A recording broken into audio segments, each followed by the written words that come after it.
83ஆம் ஆண்டு கலவரத்தை அடுத்து 84 அளவில் புலம்பெயர்ந்து ஃப்ரான்ஸுக்கு போனவர். ஃப்ரான்ஸில் போய் அதுக்கு ஒரு துணிச்சல் வேணும். நான் அவருடைய வரலாற்றை சுயவிவரத்தை பார்க்க அதுக்கு ஒரு துணிச்சல் வேணும். நாங்கள் இங்கே இருக்கிற பெரும்பான்மையினர் பிரிட்டிஷ் கொலனித்துவத்துக்குள்ளே இருந்தபடியால் இன்னொரு மொழி படிக்கிறது, இன்னொரு தேயத்துக்கு போகிறதென்றால் பிரிட்டிஷ் இது அல்லது பிரிட்டிஷ் ஆளுகைக்கு உட்பட்ட தேசத்தை தான் நினைப்போம். ஃப்ரான்ஸை யோசிக்கிறது இல்லை. இவர் சந்தர்ப்ப சூழ்நிலையால் ஃப்ரான்ஸுக்கு போனார். ஏன் இதை குறிப்பிடுகிறேன் என்றால், அங்கே போய் இங்கே அவர் 22 வயதில் போனார்னு வைத்துக்கொள்வோம். கொஞ்சம் ஆங்கிலம் பிக்கப் பண்ணியிருப்பார். அங்கே போய் ஃப்ரெஞ்சை படிக்கிறதா இருந்தால் அதனுடைய உச்சரிப்பு முறைகள், பேச்சு முறைகள், ஏற்ற இறக்கங்கள் எல்லாம் வித்தியாசமாக இருக்கும். ஏன்னா தெரியாத அவருடைய அனுபவம் என்னன்னு சொல்லி ஆங்கிலம் தெரியாமல் ஃப்ரெஞ்சை படித்து அதை தாடனப்படுத்துறது சில வேளை சுகமாக இருக்கலாம். 2-3 பிறமொழிகளை படிக்கும் பொழுது நாங்கள் எது எங்களுடைய பலம் அல்லது எது எங்களுக்கு கூடுதல் பரிச்சயமான மொழி என்று நினைக்கிறோமோ அந்த மொழி எங்களுக்கு இடறுகட்டை புட்டுக்கட்டையாக வரும். இது வேறு வழி இல்லை, பேசித்தான் ஆக வேணும், புரிந்து தான் ஆக வேணும். அப்படி அவர் படித்தது கூட. அவர் முதலே பல்கலைக்கழகம் பூந்து படித்திருக்கலாம். ஆனால் புலம்பெயர்ந்து போகிறவருக்கு சர்வைவல், தாக்கு பிடிக்கிறது தானே முதலாவது பிரச்சனை. அப்போ அவர் உயர்கல்வி அல்லது பல்கலைக்கழக கல்வியை யோசிக்க இல்லை. அவர் எனக்கு எது பாலாயப்படும் என்று நினைச்சு கணினித்துறை ஐடி இதுக்குள்ளே இறங்கினார். அதில் இறங்கி அதுக்கான பட்டங்கள் பெற்றார். இதற்கிடையில் ஃப்ரெஞ்சு நூல்களை வாசிக்கிறது, சஞ்சிகளை வாசிக்கிறதிலும் அவர் ஈடுபட்டிருப்பார் என்று நான் அனுமானிக்கிறேன். எனக்கு தெரியாது, என்னுடைய அனுமானம். அப்போ இந்த பின்புலம் அனுபவத்தோடு அவர் ஃப்ரெஞ்சு மொழி கைவரப்பெற்று அதற்கு மேலே ஒரு நல்ல பணியில் ஈடுபட்டிருக்கிறார். என்னென்றால் நாங்களும் எங்களுக்கு அளவிலே அதில் ஈடுபடுறது தான் மொழிபெயர்ப்பு பணி. பாரதி எங்களுக்கிட்ட ஆணை சென்றிடுவீர் எட்டுத்திக்கும் கலை செல்வங்கள் யாவும் குணந்திங்கு சேர்ப்பீர். உழைச்சி காசு உண்டான்னு சொல்ல இல்லை, அல்லது இங்கே ஏற்கனவே இருக்கிற காணி விலைகளை ஏற்று என்று சொல்ல இல்லை, கலை செல்வங்களை கொண்டு வான்னு சொன்னார். ஒரு மொழியை நாங்கள் இதற்குள்ளே கொண்டு வருகிறோம் என்றால் அந்த மொழியை மட்டுமில்லை, மொழி சார்ந்த பண்பாடு, மொழி சார்ந்த இலக்கியங்கள், இவற்றை எல்லாம் நாங்கள் ஒரு அளவில் உள்வாங்கி கொண்டு தான் வருகிறோம். இப்போ மொழிபெயர்ப்பாளர்களுக்கு பல சவால்கள் இருக்கும். ஒரு மூல மொழியில் இருந்து எழுதப்பட்ட ஒரு நூலை, ஒரு கதையை, ஒரு கவிதையை தமிழுக்கு கொண்டு வருகிறதா இருந்தால் அது எப்படி இருக்கும், என்ன சவால்களை அது எங்களுக்கு முதல்ல அடிப்படையில் யோசிப்போம். சொல்லு பார்க்கிறதே ஒரு பெரிய சவாலாக இருக்கும். ஏன் மூலமொழிக்கு போகிறீர்கள்? போன முறை நான் சொல்லியிருக்கிறேன்னு நினைக்கிறேன். இங்கே தான் ஒரு சந்திப்பில் எங்களுடைய நாட்டில் எங்களுடைய மொழிக்குள்ளேயே ஒரு பிராந்திய மொழி தமிழினுடைய ஒரு பிராந்திய மொழி கிழக்கு மொழியில் வைப்போம். அங்கே உள்ள ஒரு சொல்லை எடுத்து மொழிபெயர்க்கும் பொழுது எங்களுக்கு பிரச்சனை வருது. எனக்குற்ற பிரச்சனை முந்தையும் சொல்லியிருந்தால் மன்னிக்க வேணும்.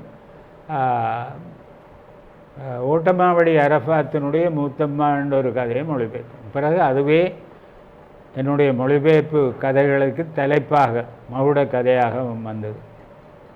இந்த முதலாவது கதையை எடுத்து நான் மொழிபெயர்க்கையே அது தமிழ், என்னுடைய மொழி, தாய்மொழி.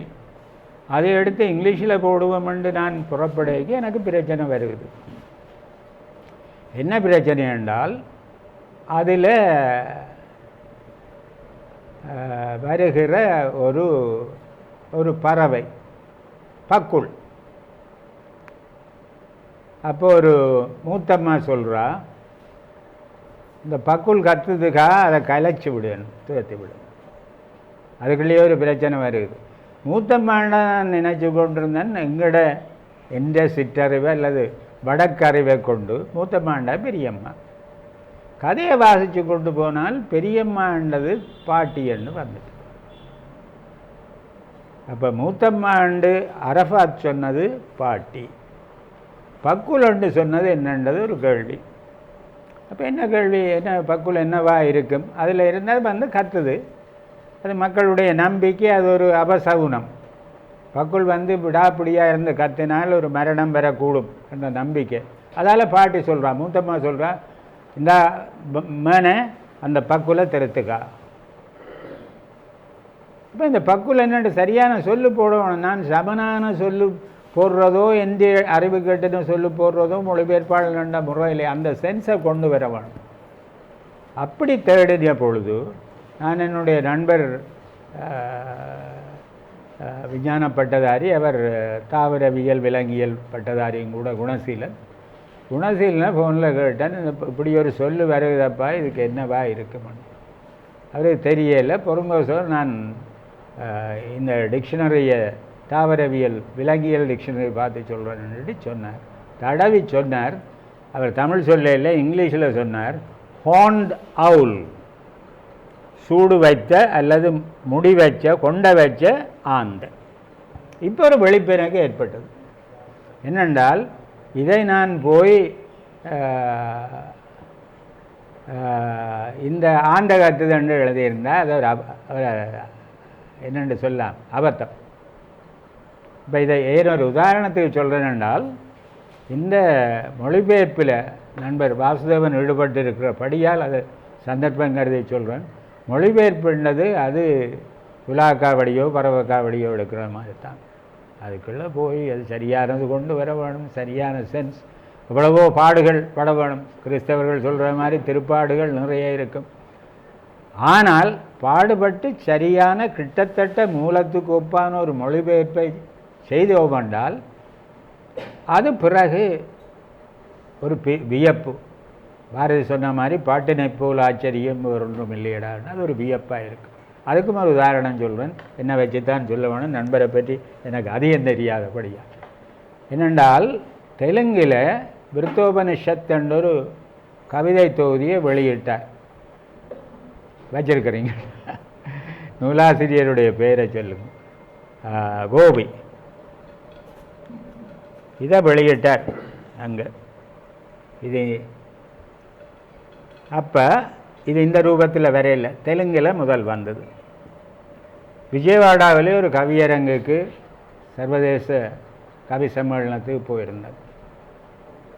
காலையில் 2 நாள் நடந்ததா நினைப்பு. முதல் நாள் காலையில் தேநீர் இடைவேளைக்கு முந்தி ஒரு சில கவிதைகளை கவிஞர்கள் வாசிப்பார்கள்.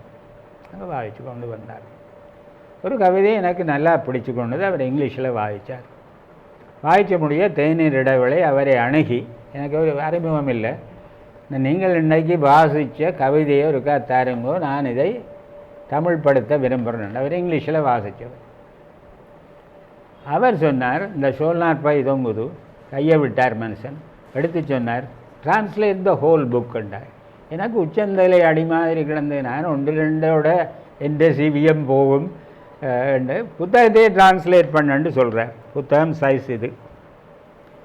சரி பார்ப்போம், ஆகட்டும் பார்க்கலாம் என்று காமராஜர் மாதிரி சொல்லி போட்டு அவர் வாசித்த கவிதை 2-3 இருந்தால் பிடிச்சு கொண்டது.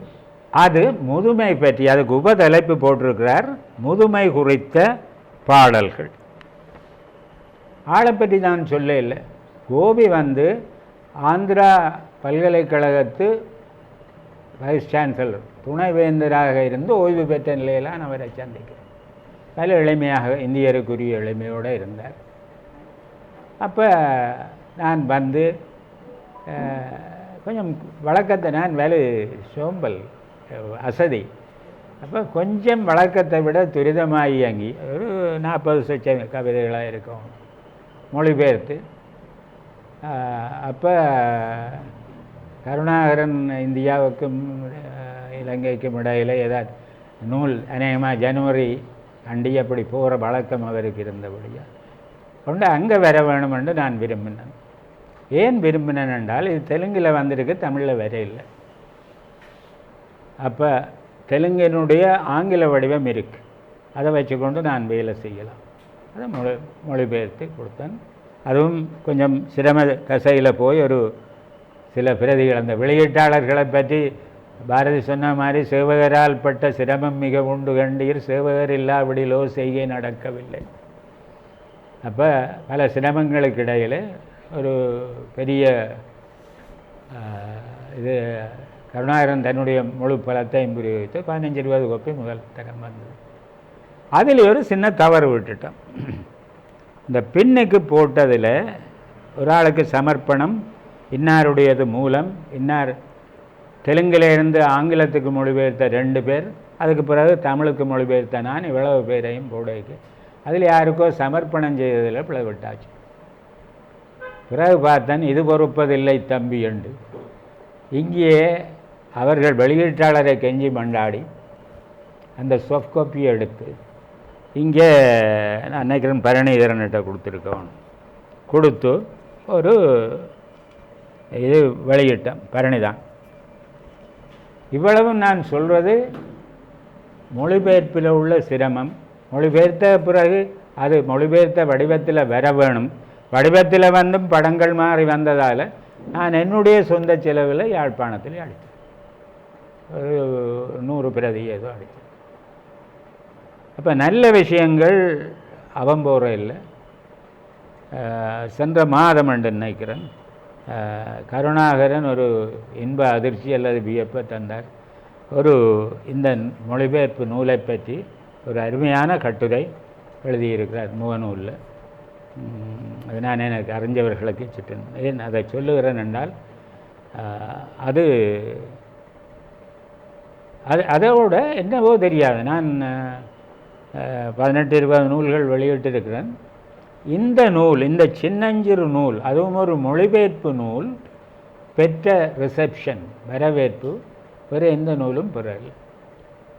கருணாகரன் மிக தெளிவாக சொல்லியிருக்கார், நாங்கள் வாசகன் தன்னை இந்த மொழிபெயர்ப்போடு இனங்கண்டு கொள்ளுவான்.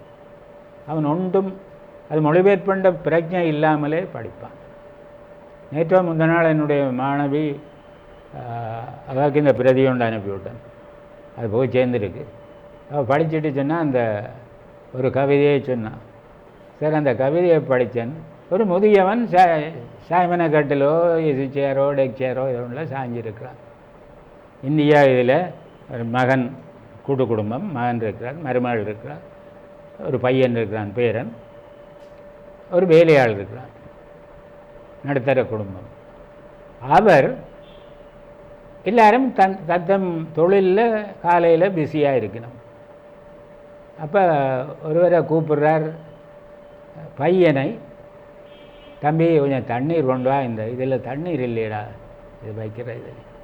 அவன் முகநூலை நோண்டிக்கொண்டு இருக்கிறான். மருமகள் வெளிக்கிற பிள்ளை தண்ணீர் இல்லை, முடிஞ்சது போல் இருக்கணும். அவன் தம்பி தருவான் அல்லது அவர் தருவார்ன்னுட்டு அப்போ ஆஃபீஸுக்கு பஸ் பிடிக்க ஓடிட்டு மகன் வெளிக்கிறான். அடே காய்கறி வாங்கி வைக்க வேணும், வாரணப்பா கொஞ்சம் இருங்கன்னுட்டு அவன் காய்கறி வாங்க போகிறான். வேலையாளை கேட்டால் அவனுமே ஏதோ ஒரு சாட்டு சொல்லி புறங்க வாங்க. இந்த கவிதையை முடிச்சிருக்கிறான் மனுஷன். யாரும் பார்க்காமலே தண்ணீர் நிரம்பியது முதியவனின் கண்களில். இந்த பிள்ளை இங்கிலாந்திலேருந்து அதை எழுதுகிற அருமையான கவிதை சரண். எனவே இது மொழிபெயர்ப்பு சிரமங்கள் பற்றி ஒரு அளவில் சம்பந்தப்பட்ட என்ற முறையில் வாசுதேவனை பற்றி ஒரு சிறிய அறிமுகத்தோடு அவர் மொழிபெயர்ப்பு பணியில் ஈடுபட்டிருக்கிறார்.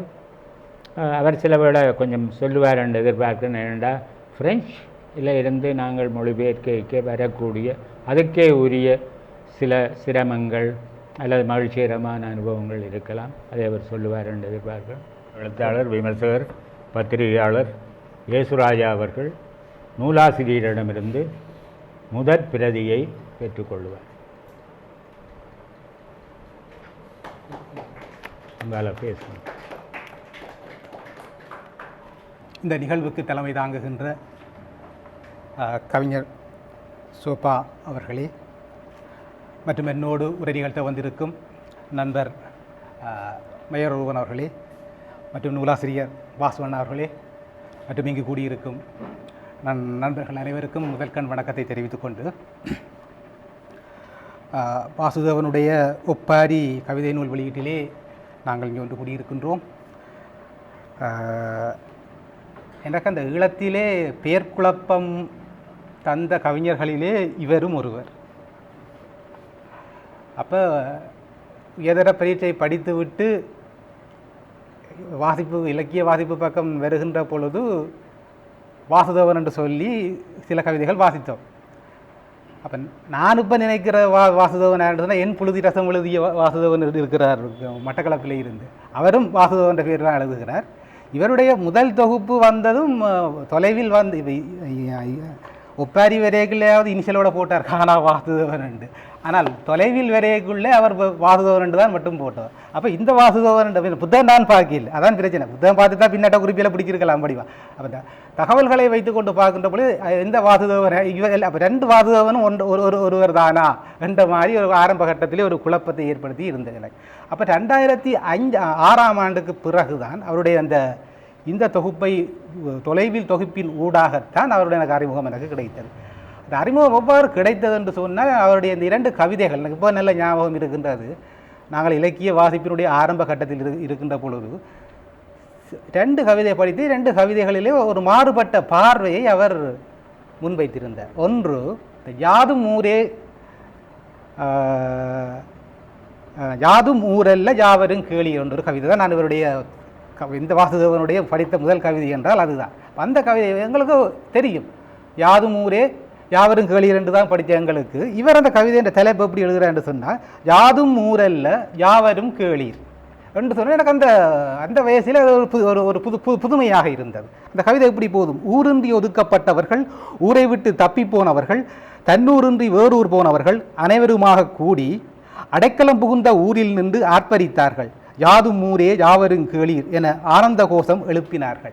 அப்போ நீண்டு கொண்டு செல்கிற அந்த கவிதையில் எப்படி முடியுதுன்னு சொன்னால், உங்களுக்கென ஊர் இருந்தால் மட்டும் உரையுங்கள், யாதும் ஊரென்றும் யாவரும் கேளீர் என்று சொல்லி அந்த கவிதைகள். அப்போ எனக்கு அந்த பார்வை ஒரு வித்தியாசமாக இருந்தபடியால் அந்த பேரை பார்த்து வாசுதேவன் என்று கிடந்தது. அதுக்கு பிறகுதான் அதே தொகுப்பில் அவருடைய அரிசி போராட்டம் என்ற நீண்ட கவிதை, ஒரு பெரிய கவிதையில் முல்லைக்கு பாரி தேர் கொடுத்தால் பாரிக்கு யார் தேர் கொடுத்தார் என கேட்பதற்கு எனக்குள்ள உரிமை என் உரிமை என உணர் என்று சொல்லி ஒரு கவிதைன்ற ஒரு வரி தான் எனக்கு இந்த வரி. அப்போ நான் அந்த பிடிச்சமான வரிகளை டைரியில் எழுதி வைக்கிறது. அப்போ இந்த வரியை நான் அப்பொழுது என்னுடைய நாட்குறிப்பில் எழுதின ஞாபகம் இருக்கின்றது. அப்படித்தான் எங்களுடைய வாசுதேவன் அண்ணாவுடைய அறிமுகம், படைப்பின் ஊடான அறிமுகம் எனக்கு கிடைத்தது. சரி, அதுக்கு பிறகு நாங்கள் இப்போ பார்க்கணும், இந்த புத்தகம் யாருடைய வெளியீடாக வருது என்று சொன்னால் மகிழ் பதிப்பகத்தினூடாக இந்த புத்தகம் வெளிவருகின்றது. இந்த மகிழ் பதிப்பகம் என்று எங்கள் கருணாகரன் அண்ணாவுடைய அவர் நடத்துகின்ற பதிப்பகமாக காணப்படுகின்றது. அந்த வகையிலே கவனிப்புக்குரிய சில புத்தகங்களை அவர் இதுவரைக்கும் வெளியிட்டிருக்கிறார். நான் கேட்டு இது என்ன இந்த நூலில் எத்தனையாவது புத்தகம் என்று சொல்லி அவர் கூறவில்லை. இது அப்போ நான் அவரை கேட்டு இதுவரைக்கும் எத்தனை புத்தகம் நீங்கள் வெளியிட்டீர்கள், கிட்டத்தட்ட மகிழ் பதிப்பகத்தின் ஊடாக 35 புத்தகங்கள் வந்திருப்பதாக அவர் எனக்கு சொன்னார். ஆனால் இப்போ நான் கருணாகரனுக்கு வைக்கின்ற ஒரு வினயமான கோரிக்கை என்னவென்று சொன்னால், ஈழத்து பதிப்புலக ஆவணப்படுத்தலை கருத்தில் கொண்டு தயவு செய்து இந்த எண்ணிக்கைகளை நீங்கள் குறிப்பிடுவது அவசியம் என்று நான் நினைக்கின்றேன். இந்த புத்தகத்தினுடைய இது மகிழ் பதிப்பகத்தினுடைய இத்தனையாவது வெளியீடு, அதில் குறிப்பிடுவதிலே ஒரு பிரச்சனையும் இல்லை என்று நான் நினைக்கின்றேன். ஏனென்றால் இது சம்பந்தப்பட்ட வரலாறுகளை சம்பந்தப்பட்ட பதிப்பகங்களே செய்யாவிட்டால் இன்னொருவர் அதை செய்வதற்கான வாய்ப்பு ஈழத்தில் இல்லை என்று தான் சொல்ல வேணும். அதற்கான அக்கறையும் அவர்களுக்கு இருக்கப் போவதில்லை. எனவே இந்த நூலை வெளியிடுகின்ற பதிப்பகங்கள் கவனத்தில் கொள்ள வேண்டிய ஒரு முக்கியமான விடயமாக அந்த தகவலை நான் இதில் பதிவு செய்ய விரும்புகின்றேன். அந்த வகையில் எனக்கு தெரிந்து இறுதியாக நோயல் நடேசனுடைய வெளிகளாயிரம் என்ற புத்தகம் வந்திருக்கின்றது. அதற்கு முன்னதாக ஆதவனுடைய குள்ளமடை மற்றும் ஒற்றைமையினா சிறுகதை தொகுப்புகள். எனக்கு முக்கியமான ஒரு புத்தகமாக நான் லெனின் மதிவானத்தினுடைய கட்டுரைகள் ஒரு தொகுப்பாக மகள் பதிப்பகத்தின் ஊடாக வந்திருக்கின்றது. அந்த வகையில் மகள் பதிப்பகத்தினுடைய இன்னொரு வெளியீடாகத்தான் இந்த ஒப்பாரி நூல் வழி வந்திருப்பதை நாங்கள் இங்கே அவதானிக்கக்கூடியதாக இருக்கின்றது. இந்த தலைப்பு, இந்த ஒப்பாரி என்றவுடனே எனக்கு ஒரு தலைப்பு தான் ஞாபகம் வந்தது. ஏற்கனவே இந்த எங்களோட மூணா சிவலிங்கத்தினுடைய மலையக ஒப்பாரி கோச்சி என்று சொல்லி ஒரு சிறுகதை தொகுப்பு கொண்டு வந்தேன்.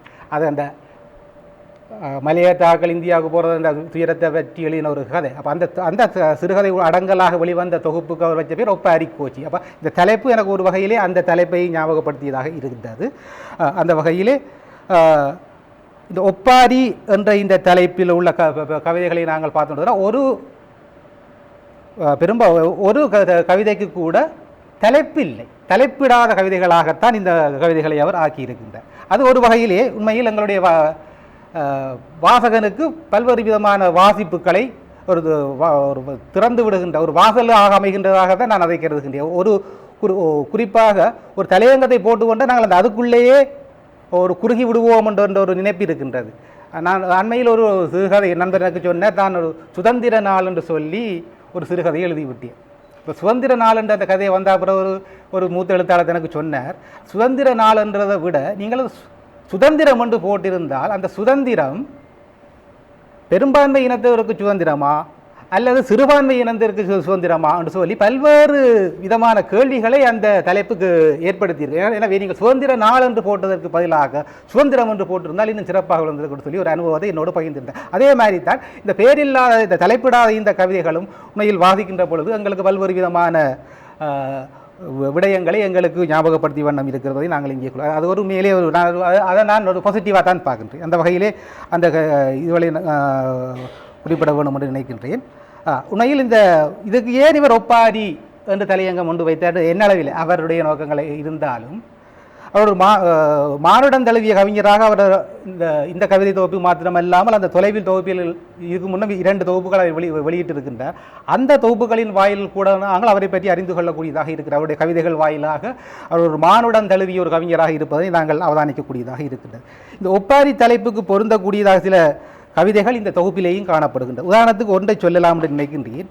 ஓடியுறைந்த குருதிகள் காய்ந்து வறண்டு நூற்றாண்டுகள் ஆடி சுவடுகளும் அழிந்து விட்டன, தூசிகளாகி மறைந்து விட்டன உடல்களும், கல்லறைகள் உலகெங்கிலும் ஆங்காங்கே விதைக்கப்பட்டிருக்கின்றன, ஓயாதின்னமும் ஓடிக்கொண்டே இருக்கிறது குருதி வெள்ளம், அடக்கம் செய்யப்படாத சிறிய உடல்கள் தெருக்களில் இன்னமும் விதைத்து கிடக்கின்றன என்று சொல்லி அந்த கவிதை நின்று கொள்ள. எனவே இது போன்ற கதைகளை இந்த சம்பவங்கள் இன்றும் நாங்கள் ஈரானிலும் காசாவிலும் அனுபவித்து பார்த்து கொண்டு தான் இருக்கின்றோம் இவ்வாறான துன்பங்கள் நடைபெறுவதை. எனவே இந்த தலைப்பு என்ன ஒரு வகையிலே மிக பொருத்தமானதாகத்தான் நான் கருதுகிறேன். இன்றைய கால சூழலோடு ஒப்பிடுகின்ற பொழுது ஒரு பொருத்தமானதாகத்தான் காலம். அடுத்ததாக நாங்கள் இந்த கவிதைகள் குறித்த இந்த உள்ளடக்கம் சார்ந்து சில விஷயங்களை பார்க்கலாம் என்று நான் நினைக்கின்றேன். அதாவது இந்த கவிதையினுடைய பல்வேறு பொருண்மைகள் உள்ளடங்கலாக இந்த கவிதைகளை நாங்கள் அவதானிக்கக்கூடியதாக இருக்கின்றது. அலைந்துழல் வாழ்வின் அவலங்கள், தத்துவச்சார்பு, இருப்பு குறித்த கேள்விகள், இந்த பிரான்ஸ் நாட்டு வரலாற்று சம்பவங்கள், அவரது மொழிபெயர்ப்பு தொழில் அனுபவங்கள், போர் குறித்த அவரது ஆற்றாமைகள் மற்றும் பார்வைகள், மனிதர்கள் மற்றும் ஊர் பற்றிய நினைவுக்கங்கள், அரசியல் பார்வைகள், அவருடைய அரசியல் புரிதல்களையும் இந்த கவிதைகளிலே நாங்கள் அவதானிக்கக்கூடியதாக இருக்கிறது. எல்லாவற்றுக்கும் உதாரணம் சொல்லாமல் நான் சிலவற்றை மட்டும் இங்கே குறிப்பிடலாம் என்று நினைக்கின்றேன். அவருடைய அந்த அழிக்க முயன்று முடியாத தோற்றுப்போய் காலங்கள் கடுகதியில் ஓடிவிட்ட இவ்வீதியில் நள்ளிரவில் ஒரு பூனையாய் நடந்து கொண்டிருக்கிறேன் என்று சொல்லி ஒரு கவிதை ஒன்று தொடங்கும். இந்த இதில் ஒரு நல்ல ஒரு நீண்ட கவிதை தான், ஆனாலும் ஒரு அருமையான கவிதை. எனக்கு அதை வாய்ச்ச உடனே இந்த நோபல் பரிசு பெற்ற மெக்சிகோ கவிஞரான ஒட்டோவியா பாஸ் ஒன்று சொல்லுவார், கவிதையானது வேற்றுக்குரல், அது வரலாற்றின் குரலோ அல்லது எதிர் வரலாற்றின் குரலோ அல்ல, கவிதையில் வரலாறு எப்போதும் வேறுபட்ட ஒன்றையே சொல்லிக் கொண்டிருக்கும் என்று சொல்லியிருப்பேன். எனக்கு அந்த கவிதையை வாய்ச்சவுடனே இந்த மேற்கோள்தான் நினைவுக்கு வந்தது. அந்த ஊர் பற்றிய நினைவுக்கங்கள் என்று சொல்லி நான் அதில் குறிப்பிட்டிருந்தேன். இந்த ஊர் புலம்பெயர் தேசத்தில் இந்த ஒருவருக்கும் இந்த தாயக மண் குறித்த நினைவுகள் இருந்த வண்ணம் தான் இருக்கின்றன. அதிலும் அப்படி சொல்லிக்கொண்டு வரையில் சொல்கிறார், எம்மூரில் அது ஓர் ஆலயமாக இருந்தது, ஊரார் அங்கு பொங்கி மகிழ்வர், பின்னர் கோவில்கள் நிமிர்ந்தன, கடவுளர் வந்தனர், கோபுரங்கள் உயர்ந்தன, ஊரார் வாக்கியங்கள் பருகி போதையுற்றனர், தூரத்து கடவுளரை துதிப்பதற்கோர் போரை தொடுப்பதற்கு நரகத்தை படைத்தார்கள், ஊர் மத்தியிலே நின்றிருந்த ஆலவேர் பதித்த ஆலபெரத் ஆலம் விருட்சத்தை கைவிட்டதாலே இயல்பிழந்தார் மனிதல் இடருற்றே இனி வாழ்வார் என்று சொல்லி அந்த இன்று மக்கள் இந்த குறிப்பாக இந்த திருதெய்வ வழிபாடானது இன்று ஒரு மேல்நிலையாக்கம் பெற்று எவ்வாறு மாறி இருக்கிறது என்பதை இந்த கவிதையிலே அவர் மிக அழகாக சுட்டியிருப்பதனையும் என்னாலே அவதானிக்கக்கூடியதாக இருக்கின்றது. அது மாத்திரமில்லாமல் அந்த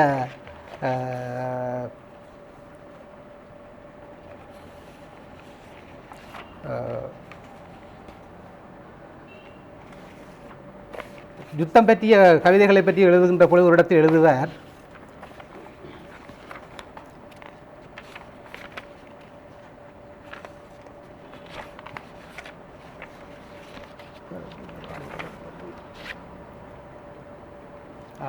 வரலாறும் யுத்தம் முடிந்த பின்னர் இந்த மாறிவரும் விரும்பத்தகாத மாற்றங்களையும் யுத்தத்தின் போது எழுத்தாளர்களின் பங்களிப்பை கேள்விக்குள்ளாக்கும் வகையிலே இதில் ஒரு கவிதை ஒன்று எழுதியிருப்பார். எப்படின்னு சொன்னால், களமாடி வீழ்ந்தவர்களுக்காய் கண்ணீர் வேண்டாம், இனியொரு யுத்தமும் வேண்டாம், ஆனால் தங்கள் பேனாக்களுக்கு பலமிருப்பதாக கூறிக்கொண்டு மனச்சாட்சியற்ற பேடிகளின் கோஷங்கள் நூல் நிலையங்களை அலங்கரிக்க மட்டுமே போதுமானவை.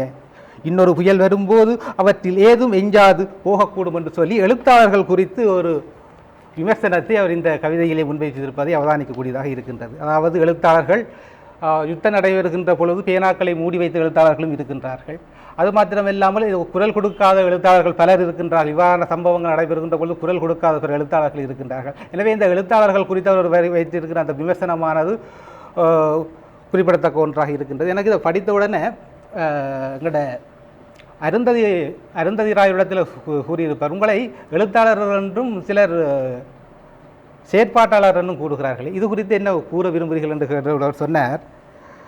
நான் ஏன் வெறும் எழுத்தாளர் கிடையாது என்றால், எழுத்தாளர்கள் என்பவர்கள் பாதுகாப்பான எல்லைகளுக்குள் நின்று கொண்டு தன்னுடைய நூல்களை நிறைய பிரதிகளை விற்பனை செய்ய தெரிந்தவராக, எவரையுமே தொந்தரவு செய்யாத எழுத்துக்கு சொந்தக்காரர்களாக இருக்க வேண்டும் என்று நினைக்கிறார்கள்.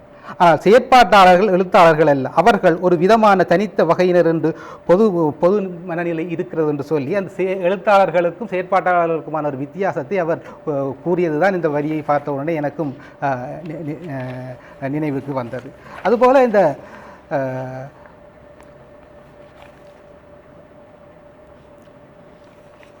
அந்த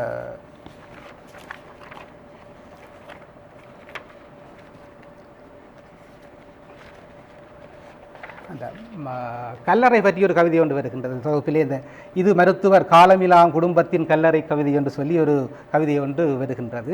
என்ன பிரச்சனை, அந்த கவிதையினுடைய தலைப்புகளை குறிப்பிடப்பட முடியாத அந்த தலைப்பினுடைய முதல் வரியை தான் நான் இல்லாட்டில் தலைப்பு சொல்லி கொண்டு போகலாம். இது மருத்துவர் காலமிலான் குடும்பத்தின் கல்லறை கவிதை என்ற ஒரு கவிதை வருகின்றது. அந்த கவிதையை படித்த உடனே எங்களுடைய இயேசுராயா சேருடைய இந்த கவிதை தான் எனக்கு ஞாபகம் வந்தது. எது அறியப்படாதவர் நினைவாக விளைவர் அவர் ஒரு கவிதை எழுதியிருப்பார். இவர் எழுதுகிறார் என்னென்னு சொன்னால், உயர்விலை வாசனை திரவியங்கள் மெருகூட்டிய உடலில் ஊனம் பெருக்கெடுத்தது, மனிதர்கள் கூடி மகத்துவமாய் கொண்டாடிய வாழ்வு புழுக்களுடன் பொலிவுற்றிருந்தது என்று சொல்லி இவற்றை கவிதை ஒரு சில வரி அப்படியே போய்கொண்டிருக்கும். குடும்பச் சண்டை சச்சரவற்ற உன்னத உயர்வீடம் நான் பெரிது நீ பெரிது என்னும் வாதம் ஏதும் இல்லா இருள் வழி என்று சொல்லி அந்த கவிதை நீண்டு கொண்டு போடும். எனக்கு இதை படித்தவொடனே நான் ஜெயசுராஜா சொன்ன மாதிரி அவருடைய அந்த முழு கவிதையை பாதிக்கவில்லை. மேடுகளின் கீழெல்லாம் மனிதர் புதைப்பட்ட அடையாளமாக, பேரும் தெரியாத ஊரும் தெரியாத யாரென்றும் அறியாத மனிதர்கள் இங்கு புதைந்து உள்ளார். செத்து புதைப்பட்டு கிடந்த மண் மீதும் எல்லை கட்டி கல்லறையாய் மேடுகளாய் வர்க்கத்தின் முத்திரைகள் என்று சொல்லி அவருடைய பார்வை ஒரு விதத்தில் அமைய, இவருடைய பார்வை வர்க்கத்தின் வர்க்க பார்வையாக அமைந்திருப்பதனை அவதானிக்கக்கூடியதாக இருக்கின்றது. அதுபோலத்தான் இந்த கவிதையை ஒன்று அவருடைய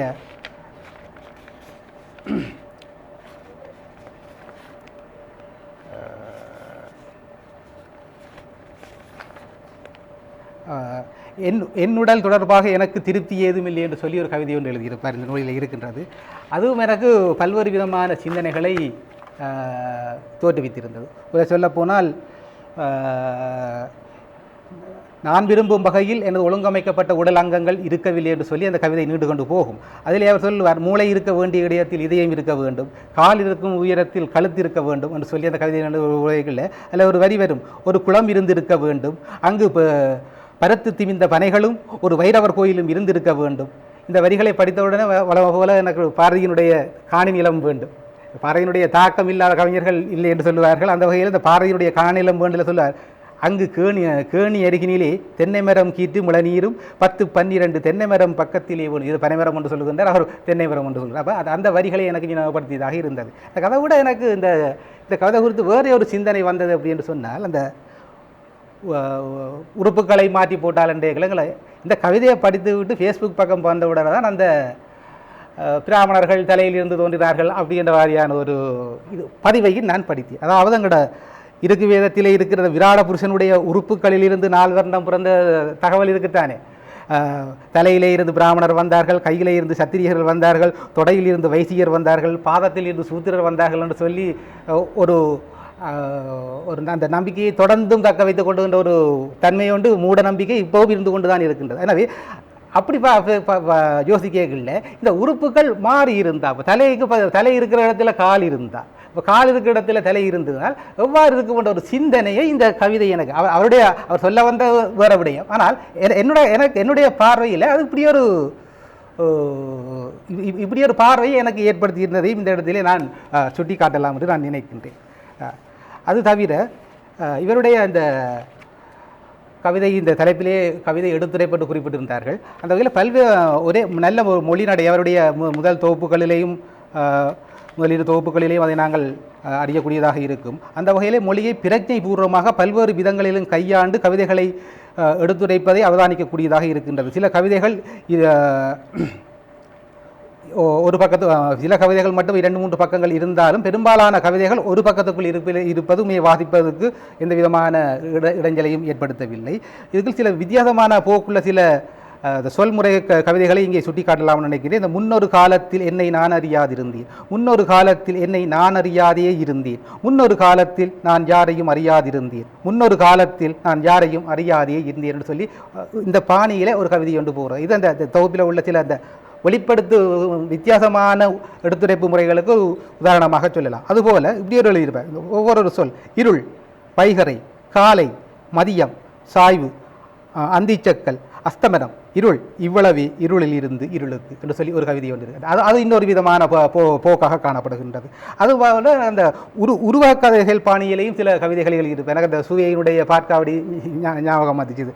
அந்த மண்புழுவுக்கும் பாம்புக்கும் இடையிலே நடப்பதான உரையாடல் போன்ற ஒரு கவிதை உண்டு, அது நல்லா இருக்குது. அதே போல் தாயக்கட்டைக்கும் அம்புக்கும் இடையிலான உரையாடல் நடக்கின்ற ஒரு கவிதை இருக்கின்றது. அப்படி இந்த வேறுபட்ட வடிவங்களிலே அந்த கவிதையை ஆக்கிய தன்மையினையும் காணப்படுகிறது. அது மாதிரி சித்தர் பாடல் டைப்பில் கூட ஒரு கவிதை ஒரு இடவரி வருகிறது. அந்த கூடி முயங்கும் உடல்களும் புலன்களின் தயவில் கணப்பொழுது களிப்பையன்றி யதார்த்த இருப்பை எங்குமே கொள்வதில்லை என்பதையும் அறியாய் நீ குதம்பாய், நீ குதம்பாய் என்று சொல்லி இந்த குதம்பை சித்தருடைய இந்த பாடல்களுடைய பாணிகளையும் இந்த கவிதைகளுடைய சில போக்குகளை அவதானிக்கக்கூடியதாக இருக்கின்றது. அந்த வகையிலே இந்த தொகுப்பை ஒட்டுமொத்தமாக படிக்கின்ற பொழுது ஒரு திருப்தியை தந்த ஒரு தொகுப்பாகத்தான் காணப்படுகின்றது.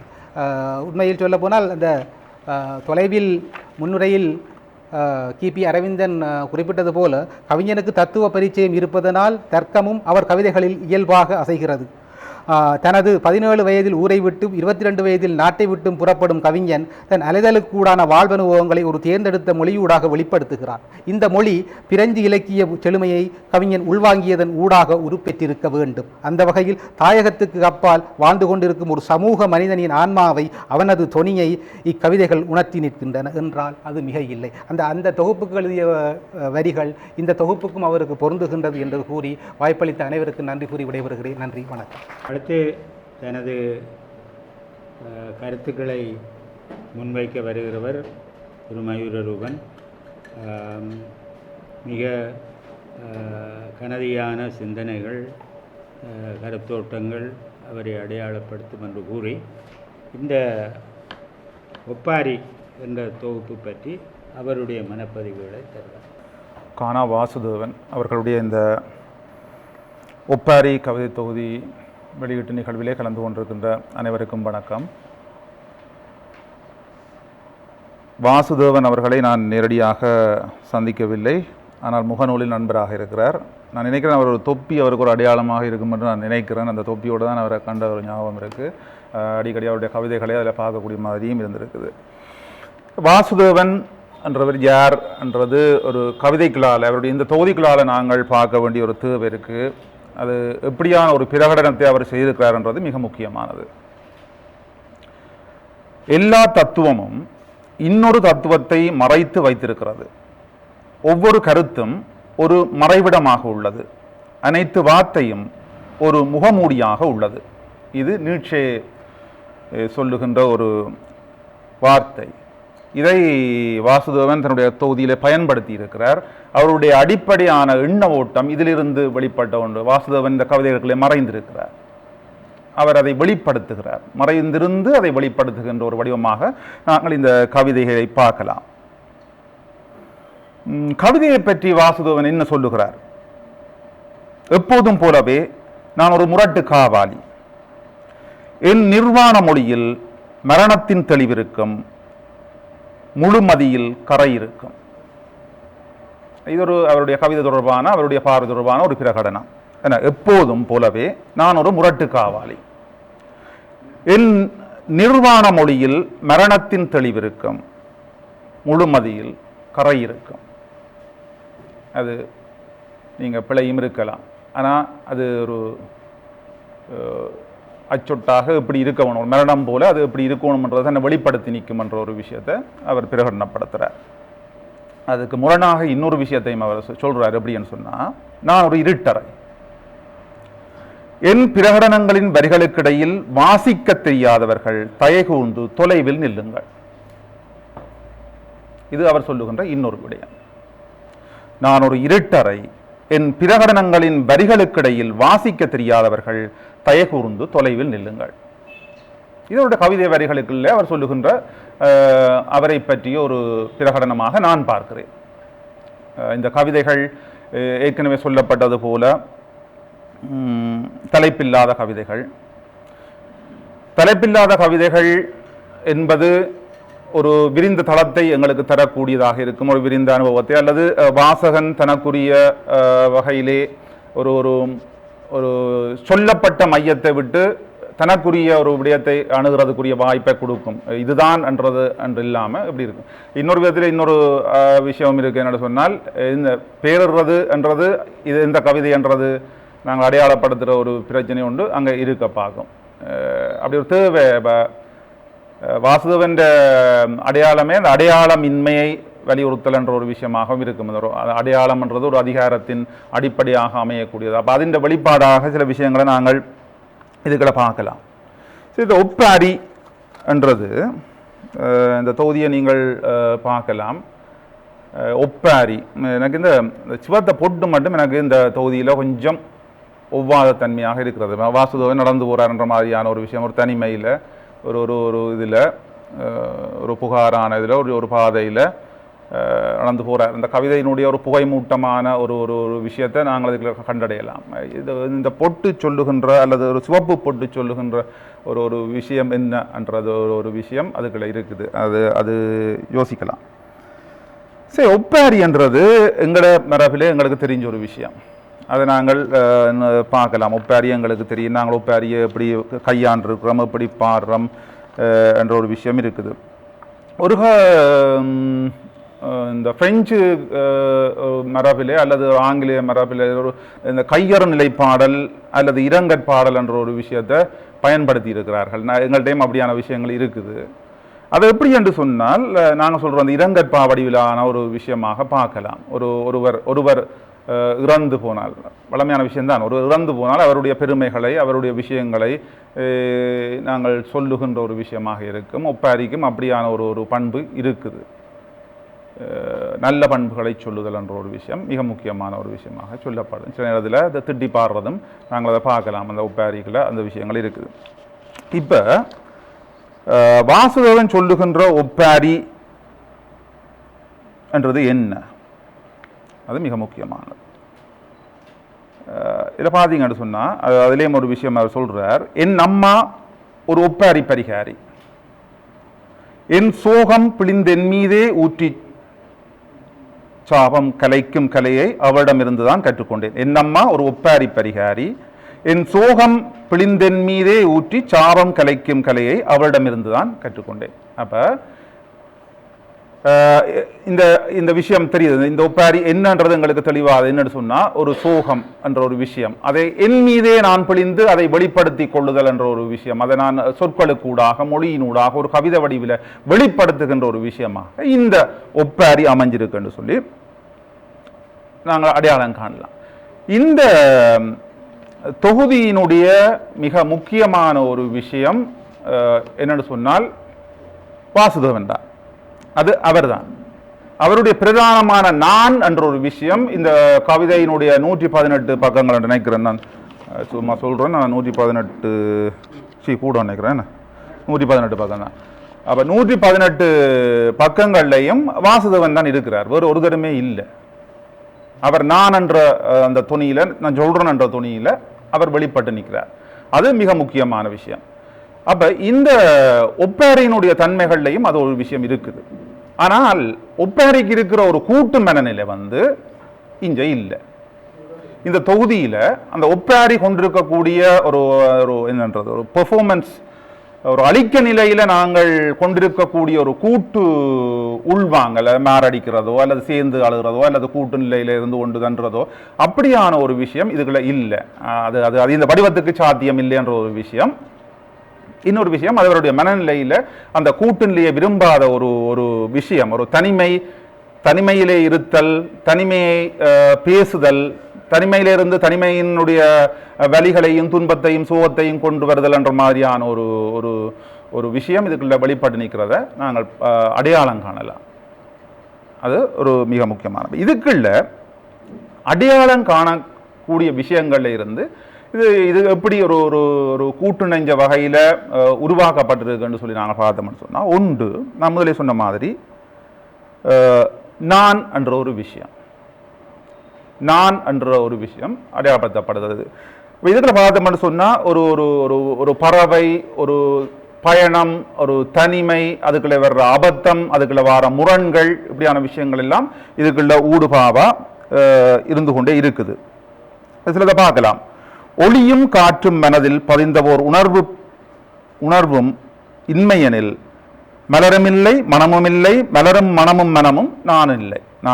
அப்போ ஒளியும் காற்றும் மனதில் பதிந்தவோர் உணர்வும் இல்லையெனில் மலரும் இல்லை மனமும் இல்லை, மலரும் மனமும் மனமும் நான் இல்லை. இது நான் என்ற ஒரு விஷயத்தை அடையாளப்படுத்துகிற ஒரு விஷயமாக. பறத்தலே இருப்பின் வெளி, அதற்கப்பால் ஏதும் இல்லை. காற்றை துறக்கும் நாளொன்றில் பரப்பு மேலே மேலே உயரும், சிறகை துறக்கும் நாளொன்றில் பறத்தல் வெளியை இழக்கும். என்ன? பரப்பு மேலே மேலே உயரும், சிறகை துறக்கும் நாளொன்றில் பறத்தல் வெளியே இழக்கும். இதில் ஊடுபாவாக ஒரு மையமான ஒரு விஷயம் எல்லா கவிதைகளையும் இணைஞ்சு கொண்டு வந்திருக்கிறது நாங்கள் பார்க்கலாம். ஒரு நானில் புலப்படுதல் அன்றி பிரிதெல்லாவற்றிலும் சுயம் நானுக்கு வரும் இருளே, நான்களுக்கிடையில் பறந்து கிடப்பது இருளடர் சூனிய வெளியே. இது நான் தொடர்பாக அவர் சொல்லுகின்ற விஷயங்கள். எனக்கு என்னிடமிருந்துதான் விடுதலை வேண்டும், முள்ளிவாய்க்காலில் எதுவும் நடைபெறவில்லை என்பதை நான் நம்பியே ஆக வேண்டும். ஒரு அரசியல் சார்ந்து அவர் அந்த நான் புரிந்து கொண்டிருக்கிற விஷயங்களுக்கும் வெளியில் இருக்கிற விஷயங்களுக்கும் இல்லை, நான் என்றது எப்படி ஒரு முரண் தன்மைகளுக்குள்ள இருக்குது, நான் எதை நம்ப வேணும் என்ற ஒரு விஷயம் இருக்குதுன்றது. நான் எப்போதும் அனாதையாகத்தான் இருந்தேன் என்பது மீண்டும் உறுதியாகிவிட்டது. தனிமை, இந்த நான் என்றது தொடர்ந்து வந்து கொண்டே இருக்குது. நானாகி அனைத்தும் நானாகி உபநிடதங்களை பருகி போதையுற்று நான் எதுவுமில்லை என்றாகி நான் அழிந்து போகையில் தெரிகிறது. அப்ப இது நான் என்ற ஒரு விஷயம் எப்படி இருக்குதுன்றது. அப்ப இவர்கிட்ட அந்த நான் என்றதுக்குள்ளே நாங்கள் முதல் அந்த நானுக்குள்ள பார்த்த அந்த அரசியல் தன்மை கொஞ்சம் வெளிப்பட்டு நிற்கிறதை நாங்கள் பார்க்கலாம். ஒரு அரசியல் தன்மை எப்படி இருக்கிறது, ஒரு தன் இனம் சார்ந்த அல்லது தான் நம்புகின்ற அந்த அரசியல் அது சார்ந்த ஒரு கரிசனை இவர்கிட்ட இருக்குது. இதை பார்த்தால் ஒரு வென்றவன் தோற்றவன் என்ற ஒரு எதிர்நிலையை இதுக்குள்ள கொண்டு வரார். அதே மாதிரி புத்தர் பௌத்தம் தொடர்பான ஒரு விசாரணையை இதுக்குள்ள கொண்டு வரார். விடுதலை தொடர்பாக போராடியவர்கள் பக்கம் பேசுகின்ற ஒரு தன்மையை இதுக்குள்ள நாங்கள் அடையாளம் காணக்கூடிய மாதிரியான விஷயங்களும் இதுக்குள்ள இருக்குது. இதில் பார்த்தீங்கன்னா தெரியும், நாடற்ற தேசியம் நாசம் எனவும் மாறிற்று.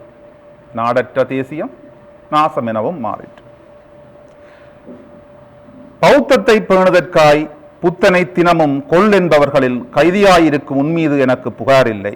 உன் விடுதலைக்காகவும் நான் இன்று மோனத்தியானம் கொள்கிறேன். நானே பௌத்தன், நீ அல்ல. இது இவருடைய ஒரு அரசியல் தளம். வாசுதேவன் என்ன அரசியல் தளத்தில் என்ன நிலையிலிருந்து அதை அழிச்சிருக்கிறார். அப்ப நீதிக்காக எங்கேனும் வெடிக்கும் குண்டுகளின் கந்தக வாசத்தில் இனி உறைந்திருக்கும் அவர்களின் நினைவு பற்றிய இசை. இது அந்த விடுதலைக்காக போராடியவர்களாக இருக்கிற ஒரு கரிசன் அந்த பக்கம் பார்க்குற ஒரு விஷயம்.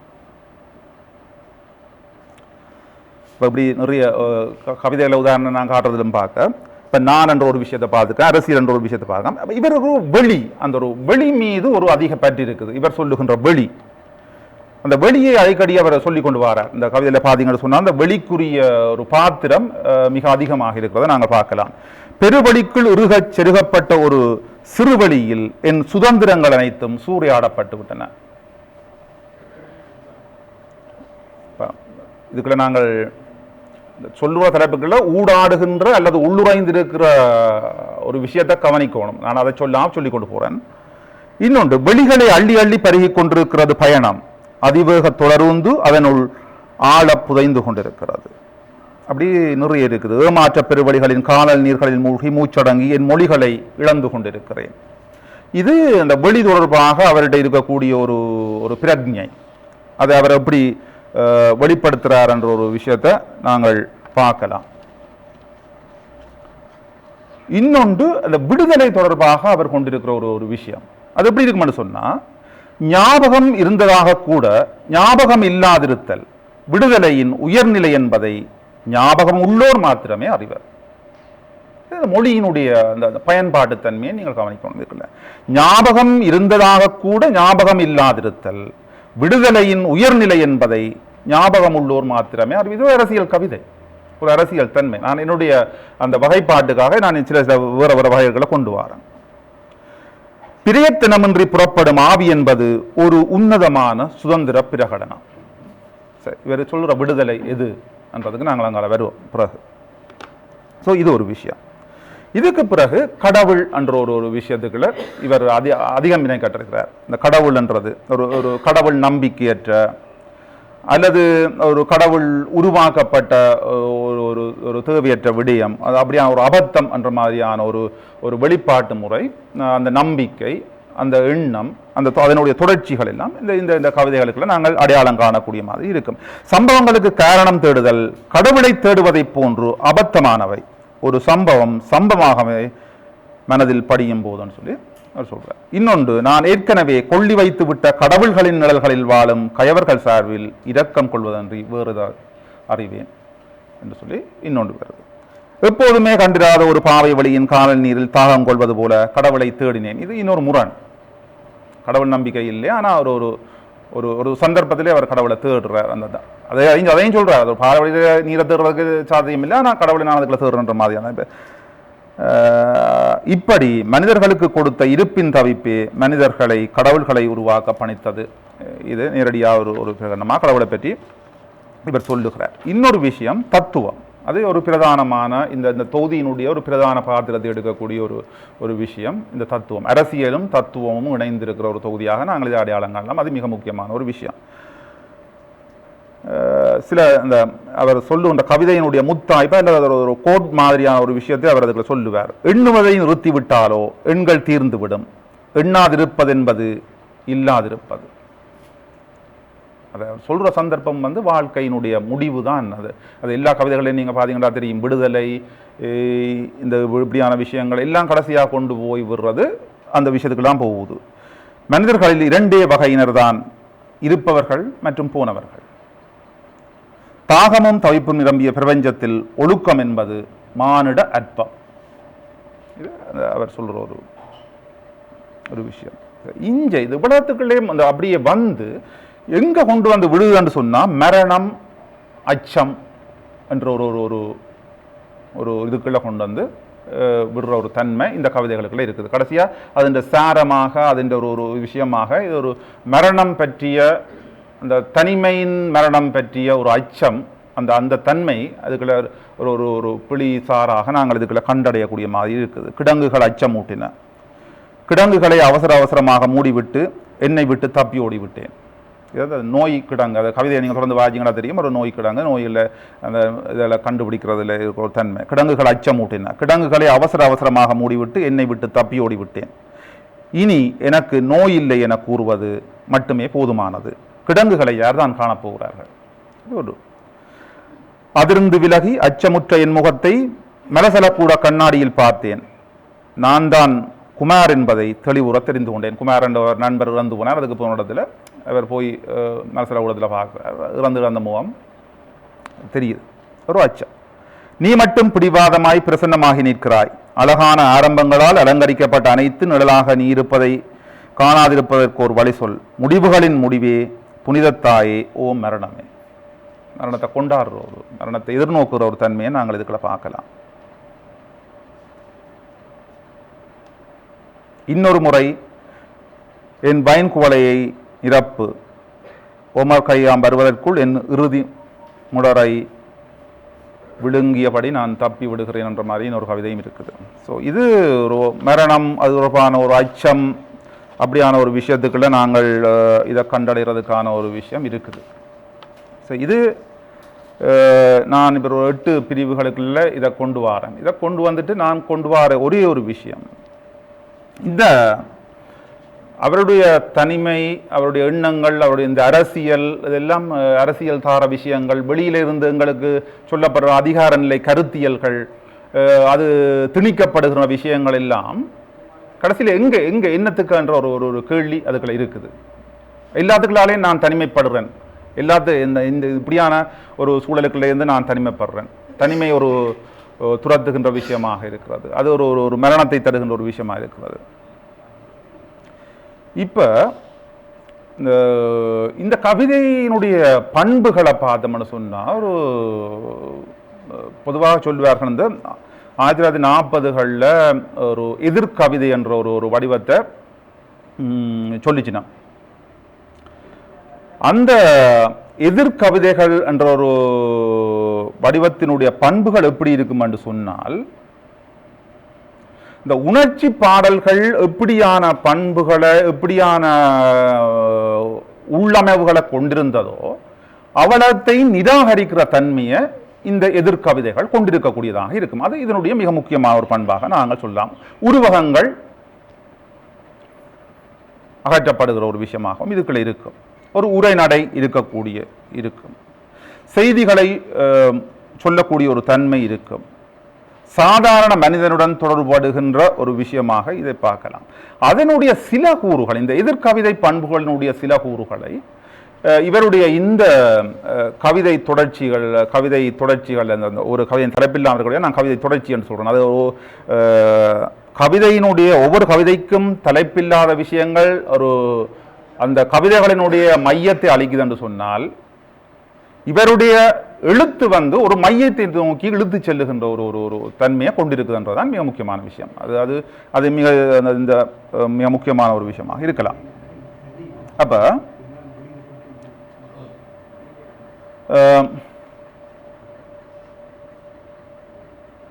ரைட்,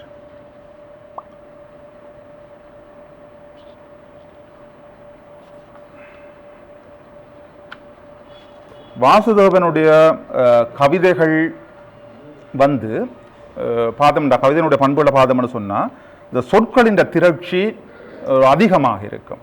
ஒரு தொடர்ச்சியாக சொற்கள், வார்த்தைகளை அதிகமாக பயன்படுத்துகின்ற தன்மை கொஞ்சம் கூட அதிகமாக இருக்கும். ஒரு காலகட்டத்துக்குரிய இயல்பு,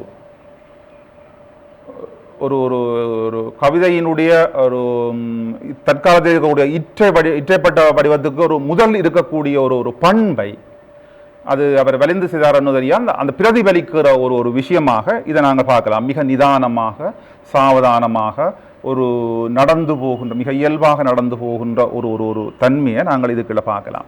நான் இதில் அடையாளம் காண்ற ஒரு விஷயம், அதை இன்னும் சுருக்கமாக சொன்னால், கவிதைக்குள்ள இருக்க வேண்டிய ஒரு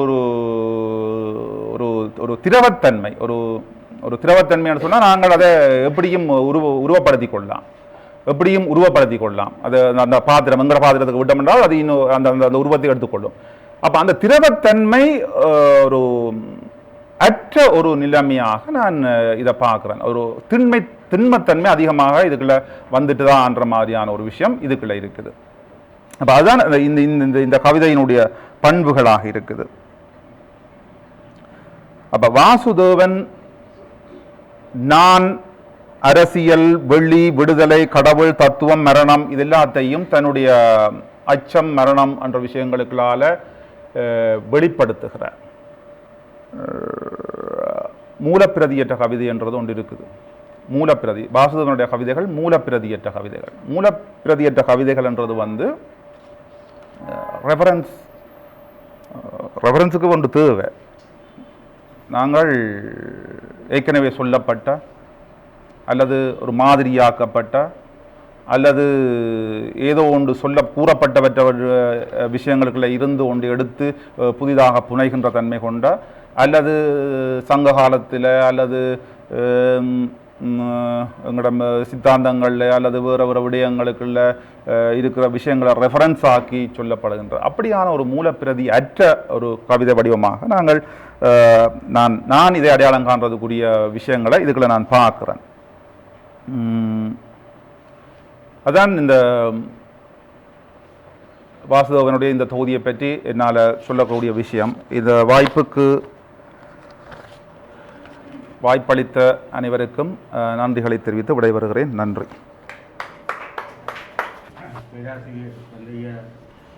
உண்மையிலே அவரது தலைமையேற்று நடத்த இருந்தார்.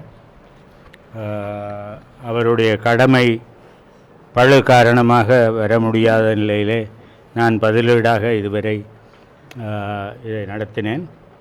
அவர் இப்பொழுது தம்முடைய இத்தொகுதி பற்றி, நூலாசிரியர் பற்றி தம்முடைய மனப்பதிவுகளை பகிர்ந்து கொள்வார்.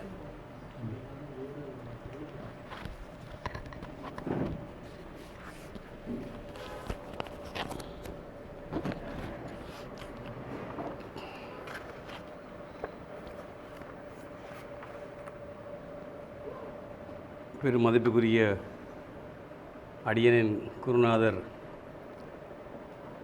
திரு சோபா அவர்களே, தொடர்ந்தும் கவிதையோடும் இலக்கியத்தோடும் அல்லாடி கொண்டிருக்கக்கூடிய நண்பர் வாசுதேவன் அவர்களே, ஏற்கனவே 2 அருமையான உரைகளை ஆற்றி அமர்ந்திருக்கக்கூடிய நண்பர்கள் விமலன் மற்றும் மைரூவன்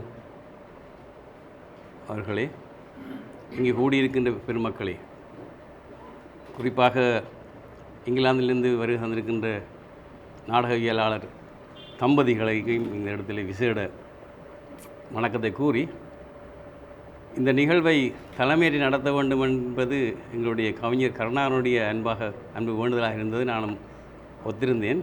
ஆனால் திருத்திப்பண்டு பல்கலைக்கழகத்திலே ஒரு பரீட்சையை வைத்து அதுக்கு மேற்பார்வையாளராக நியமித்த நிமித்தம் அதை மறக்க முடியாத சூழலிலே 1 மணிலேருந்து 4 மணி வரை முடித்த பிற்பாடு அந்த பேக்கெட்ஸில் கொண்டே நாங்களே சமர்ப்பிக்க வேண்டும். அப்போ இங்கே வர 4 கால் ஆகிவிட்டது. நான் இடையிலே ஒரு நல்ல ஏற்பாடு, சோப்பா சார் தான் இங்கே வருவதாக எனக்கு கதைத்திருந்தார். அப்போது நான் அதை ஒரு சந்தர்ப்பமாக பயன்படுத்தி கருணாகரனிடம் கேட்டேன், சோப்பார்கள் வருகின்றார்கள், அவரை பயன்படுத்துவோமா அப்படின்னா உங்களுக்கு நேரத்தை நீங்கள் மேற்கெடுத்தாமல் தொடங்கலாம், எனக்கும் என்னுடைய தொழில் நிமித்தம் அதிகம் சோழி இருக்கிறது என்று அதை சிறப்பாக நடந்தேறியது. அதற்காக நான் மீந்த நன்றிகளை சேருக்கும் கருணாகரனுக்கும் வாசுதேவனுக்கும் கூறிக்கொள்ள விரும்புகின்றேன். எனவே கவிதை ஒரு சொல்லூடாக நடத்தப்படுகிறது. அது கவித்துவமாக தலை அசைப்பாளன் நடத்தலாம் என்று நாடகவியலாளர் ஏற்றுக்கொள்வார். சொல்தான் வேணுமென்றில்லை. ஒரு பார்வையாளரை கூட நாங்கள் கவித்துவமாக செய்திகளை கடத்தலாம். இருந்தாலும் சொல்லுக்குரிய மகத்துவம் கருதி அது கவிதையாக ஆரம்பத்திலே நாங்கள் பார்க்குறோம். மனிதகுல வரலாற்றிலே கவிதை ஊடாகவே கம்யூனிகேஷன் நடந்திருக்கின்றது. ஒரு செய்தியை சொல்வதற்காக அறம் செய்ய விரும்பென்று சொல்லுகின்ற அந்த அற இலக்கியங்களை நாங்கள் பார்க்குறோம். அதுக்கு முன்னே சங்க இலக்கியத்தில் நீங்கள் பார்த்த உணர்ச்சியை வெளிப்படுத்துகின்ற விடயங்கள், மனதுக்குள் உட்கார்ந்து மணி அடித்தாய் என்று சொல்கின்ற பொழுதே அங்கே படிமம் வந்து விழுந்து விடுகிறது. ஒரு காட்சியை விரிக்காமல் கவிதை போகுமா இருந்தால் ரொம்ப கஷ்டமாக இருக்கும். காட்சியை விரிக்கின்ற பொழுது கவிதை அருமையான இன்பத்தை எங்களுக்கு தரும். தங்கம் உருக்கி தளல் குறைத்து எங்கும் பரவியதோர் என்று இங்கிதமாய் என்று பாரதியார் சொல்கின்ற அந்த காட்சி விரிப்பு அருமையான ஒரு சூழல் என்பதை நான் சொல்லாமலே உங்களுக்கு புரிந்து கொள்ள முடியும். இங்கே வாசுதேவனுடைய கவிதை ஒன்றை நாங்கள் பார்க்கலாம். இங்கே அவர்கள் பலவிதமான கருத்துக்களை குறிப்பிட்டார்கள். இறுக்கமான ஒரு கவிதை என்று மயூரதன் குறிப்பிட்டிருந்தார். அது வாசுதேவனின் பிரகடனமாக வந்து விழுகின்றது. நீட்சையினுடைய பதிவை பார்க்கக்கூடியதாக இருக்கின்ற வேண்டும். ஒப்பாரி பாடல் மரபாக இருந்தாலும் இங்கே அந்த கூட்டு மனநிலையை காணவில்லை என்றும் நானூடாகவே முரண்கள் முன்வைக்கப்படுகின்றன என்றும் தத்துவ விசாரங்கள் அது புத்தமாகவும் உபரிதமாகவும் வெளிப்படுகிற விஷயங்கள், சமகால விடுதலை உணர்வு, அதோடு நான் என்பது தனித்து பணிக்கிற தனி உணர்வு, இப்படியான எல்லா விடயங்களையும் இந்த அவருடைய கருப்பொருள்களாக எடுத்து இயம்பினார் மயூரரூபன். விமலனுடைய கருத்து அது தலைப்பில்லாத கவிதைகள் இருந்தாலும் ஒரு மையத்தை நோக்கி செல்கின்ற அந்த விடயத்தை சொல்லி அவர் பாரதியாரையும் ஜேசுராஜாவுடைய கவிதைகளை நினைவூட்டுவதாகவும், ஒக்டோவியா பாஸ் குறிப்பிட்ட கருத்தையும் அருந்தை ரோய் குறிப்பிட்ட அந்த செயற்பாட்டாளர் இலக்கியவாதி என்கின்ற அந்த முரண்களையும் ஒரு பரந்த வாசிப்பினூடாக இங்கே முன்வைத்தமையிட்டு நான் ரொம்ப பெருமைப்படுகின்றேன். எனவே இந்த ரெண்டு இளம் விமர்சகர்களும் அருமையான முறையிலே இந்த விமர்சனத்தை ஆக்கியிருந்தார்கள். இந்த இடத்திலே ஒரு கவிதையை உங்களுக்காக நான் சொல்லலாம். அந்த அவர்கள் கைவிட்ட கவிதை நான் ஏற்கனவே பார்த்து வைத்த கவிதை. இல்லை, அழகாக சொல்லியிருந்தார். பிறப்பு பத்திரங்கள் எல்லாமே கடதாசிகள் தான்.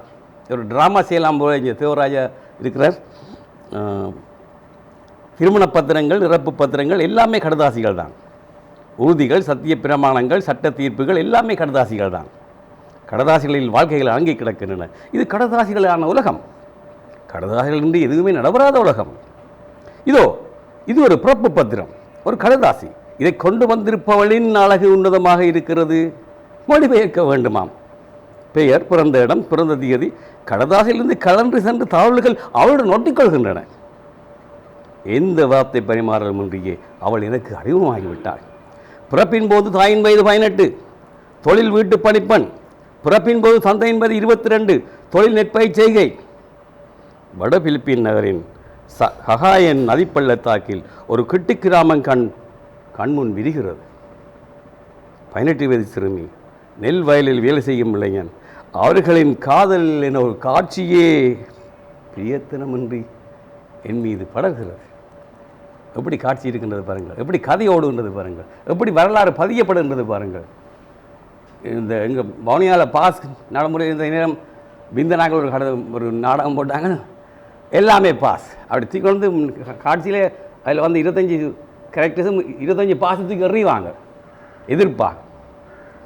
அப்படி இங்கே இவர் ஒரு மொழிபெயர்ப்பாளர், இவர்கிட்ட வந்திருந்த அந்த மொழிபெயர்ப்பு கடதாசிகள் காட்சியாக இங்கே விரிகின்ற அந்த காட்சியை உங்களுக்கு நான் ஒரு நாடக பாடலை சொல்லி இருக்கிறேன், ரசித்திருப்பீர்கள் நம்புகின்றேன்.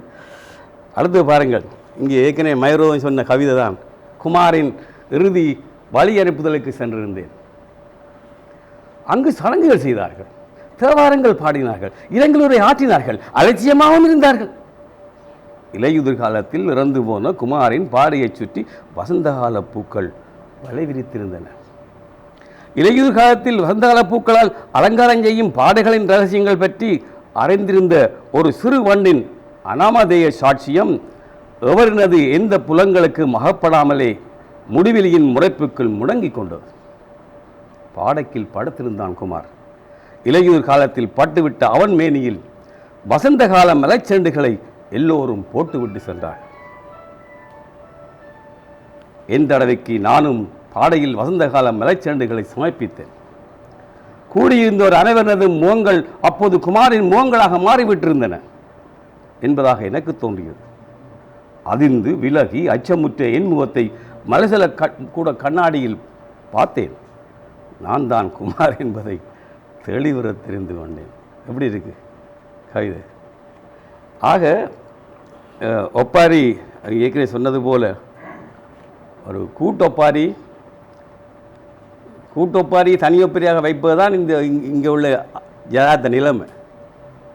கூட்டொப்பரியாக வைக்க சனம் வருதில்லை. இப்பெல்லாம் சனம் தண்டவாள திருவிழாக்களும் வடிவானங்களும் கல்யாண மோட்டர் சைக்கிளில் பர்த்டே பார்ட்டிகள் ரோட்டில் வச்சு கொண்டாடுறதுமாக சமூகம் போய்கொண்டிருக்க கருணாகரனோ வாசுதேவனோ மற்றும் கவிதை எழுதுகின்ற எந்த பெரியவர்கள் இருந்தாலும் தனியாகத்தினம் தான் வாசிக்கிறார்கள். தனியாகத்தை தான் வாசிக்க வேணும், வேறு வழி கிடையாது. கருணாகரன் ஃபேஸ்புக்கில் காமரை கேட்டு தெரியும், யார் பார்க்குறான், பார்த்தாலும் ஏன் கேட்குறான். இதரங்கள் அவன் ஒப்பாரி வாசிதவன் இருக்க இயலாது, தனி ஒப்பாரியாக போடுறாரு. அதுக்கு என்ன செய்கிறது, தவிர்க்க இயலாது.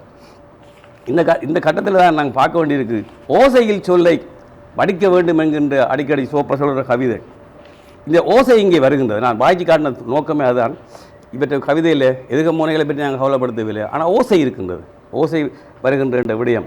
நாங்கள் ஏற்கனவே பார்த்த ஒரு விஷயத்தை தான் இந்த இருண்மைக்குள் சிக்கி தைக்கும் ஈழத்து கவிதை என்ற ஒரு கட்டுரையிலே நான் ஏற்கனவே இந்த வன்னி கவிதைகள் எப்படி இருண்மைக்குள் சிக்கி கிடக்கின்றன, அந்த இருண்மைகளை வாசுதேவன் போகையில் என்றது மிக முக்கியமான விடயம். இந்த படிமங்களை வந்து குவிக்க வழி கிடைக்கல. இங்கே கருணாகரனின் பேய்கின்ற பழங்கள் என்னும் கவிதை, அன்று நானும் நீயும் மனங்காவை கிடந்தோம், அது என்ன மகிமை காலமா, பிணைந்து பிணைந்து இரண்டு பட்சிகள் போல மனம் பொருந்தி கலந்தோமே, பிறகோ யாரோ அசுரன் என்னுள்ளே பூந்துள்ளான ஒரு நாள் நீ கச்சித்தாய், இனி வண்ணத்தி பூச்சிகளை ஞாபகம் கொள்வதெங்கனம். அந்த இடையிடையே கவிதைகள் வரிகளை விட்டுக்கிறேன். இப்படியாக குறிகளினூடாக கவிதை நகர்ந்து செல்கிறது. அப்போ இந்த கவிதையில் விளக்கம் இல்லைன்னு நாங்கள் சொல்ல முடியாது. ஆனால் இன்னும் பல கவிஞர்கள் எங்கள் வன்னியிலிருந்து அந்த காலத்தில் எழுதின கவிதைகள் பல இப்படி இருக்கின்றன. இன்று பௌர்ணமி பத்தர்களின் புனித நாள், 4 பிரதமர் தேரோக்கள் பிரித்தோதி சண்டையில் தாங்கள் வெல்ல வேண்டும் என்று தியானிக்கிறார்கள். நாட்டின் தலைவர்கள் வடதிசையில் பெரும்பள பகுதியை இராணுவம் கைப்பற்ற வேண்டும் என்ற ஆசையை புத்தரின் தலையில் வைத்தனர். கவிதை ஈட்டில் இப்படி முடிகிறது.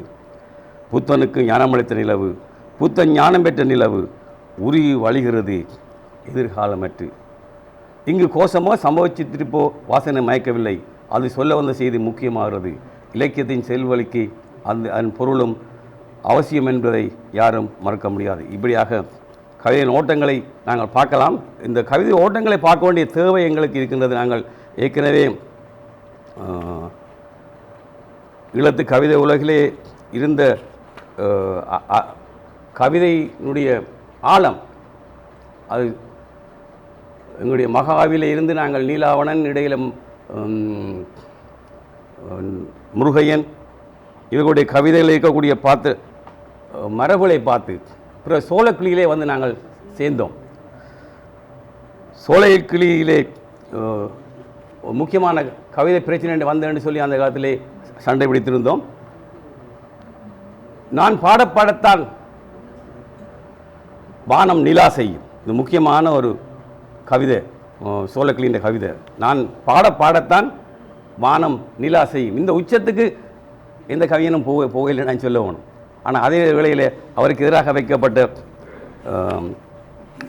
ஒரு குற்றச்சாட்டு, அதாவது உருவகங்களுக்கு உச்சத்தில் கொண்டு போய் முடிக்கின்றார் என்று. இந்த உச்சத்தில் போய் முடிக்கின்ற இந்த விடயங்களை மறுதளித்து இங்கே ஒப்பாரியிலே சில கவிதைகள் ஏலவே பகிரப்பட்டவற்றையும் தவிர்த்து இனியவற்றை சொல்லிக்கொள்ளும். நான் ஒரு பெருந்தீவு, நீந்தத் தெரிந்தவர்கள் மாத்திரமே என்னை கண்டடைய முடியும். நான் ஒரு இருட்டறை, என் பிரகடனங்களின் வரிகளுக்கிடையில் வாசிக்க தெரியாதவர்கள் தயை கூர்ந்து தொலைவில் நில்லுங்கள். என் பிரகடனங்களின் வரிகளுக்கிடையில் வாசிக்க தெரியாதவர்கள். இன்றைய ஒவ்வொருவர் மனதிலேயும் எழுகின்ற ஒரு கேள்வியாகவும், அதற்கு பிறகு அந்த கவிதை மனங்களில் ஒரு உணர்வை தோன்றி அதை தொத்த வைத்து அதை அதன் நீட்சியை தொடர்ந்து வர்ற மாதிரி எழுதப்பட்ட ஒரு கவிதையாக அந்த கவிதை காணப்படுகிறது. 73ஆம் பக்கத்தில் இன்னொரு கவிதையோட முடிக்கிறேன்.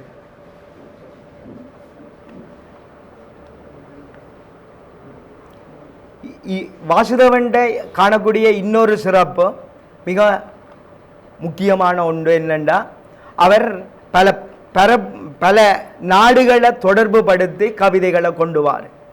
இதில் பார்த்தீங்களா ஜெர்மன், பிரான்ஸ் என்று சொல்லி பல நாடுகளில் இருந்து ஒரு மனிதனுடைய உணர்வுகள் வருகுது.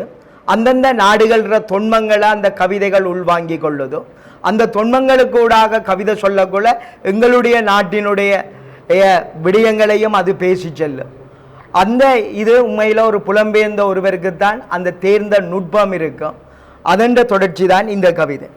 அவளின் ஒப்பாரியில் ஊரே கண்ணீரில் மூழ்கும், அவள் முகமறியா இறப்பில் அவளின் சோகங்கள் ஆராயோடும், கண்ணீர் வற்ற கலைந்து செல்வர் மனிதர். தன் தாய் மகப்பேற்று மறுத்துவிச்சு என்றான் சோக்ரட்டிஸ். பிறப்பிக்க வைக்கும் கலையை அவளிடமிருந்தே அறிந்து கொண்டதாய் அவன் கூறினான். என் அம்மா ஒப்பாரி பெரிகாரி, என் சோகம் பிளிதன் மீதே ஊற்றி சாபம், கலைக்கும் கலையை அவளிடமிருந்துதான் கற்றுக்கொண்டேன். அப்போ இதுக்கு முதல் கவிதையும் அதே மாதிரி தான் இருந்தது. அந்த அடிப்படையில் உண்மையில் நல்ல கவிதைகளுக்கான ஒரு தொகுதியாக இந்த தொகுதி வந்திருக்குது. ஒரு சிறப்பான ஒரு தொகுதியை வாசிக்கக்கூடியதாக இருந்தது. அந்த மொழியினுடைய அலாதி மற்றவர்களை இன்றைக்குமே வாசிக்க வைக்கும். அந்த வகையில் நன்றி.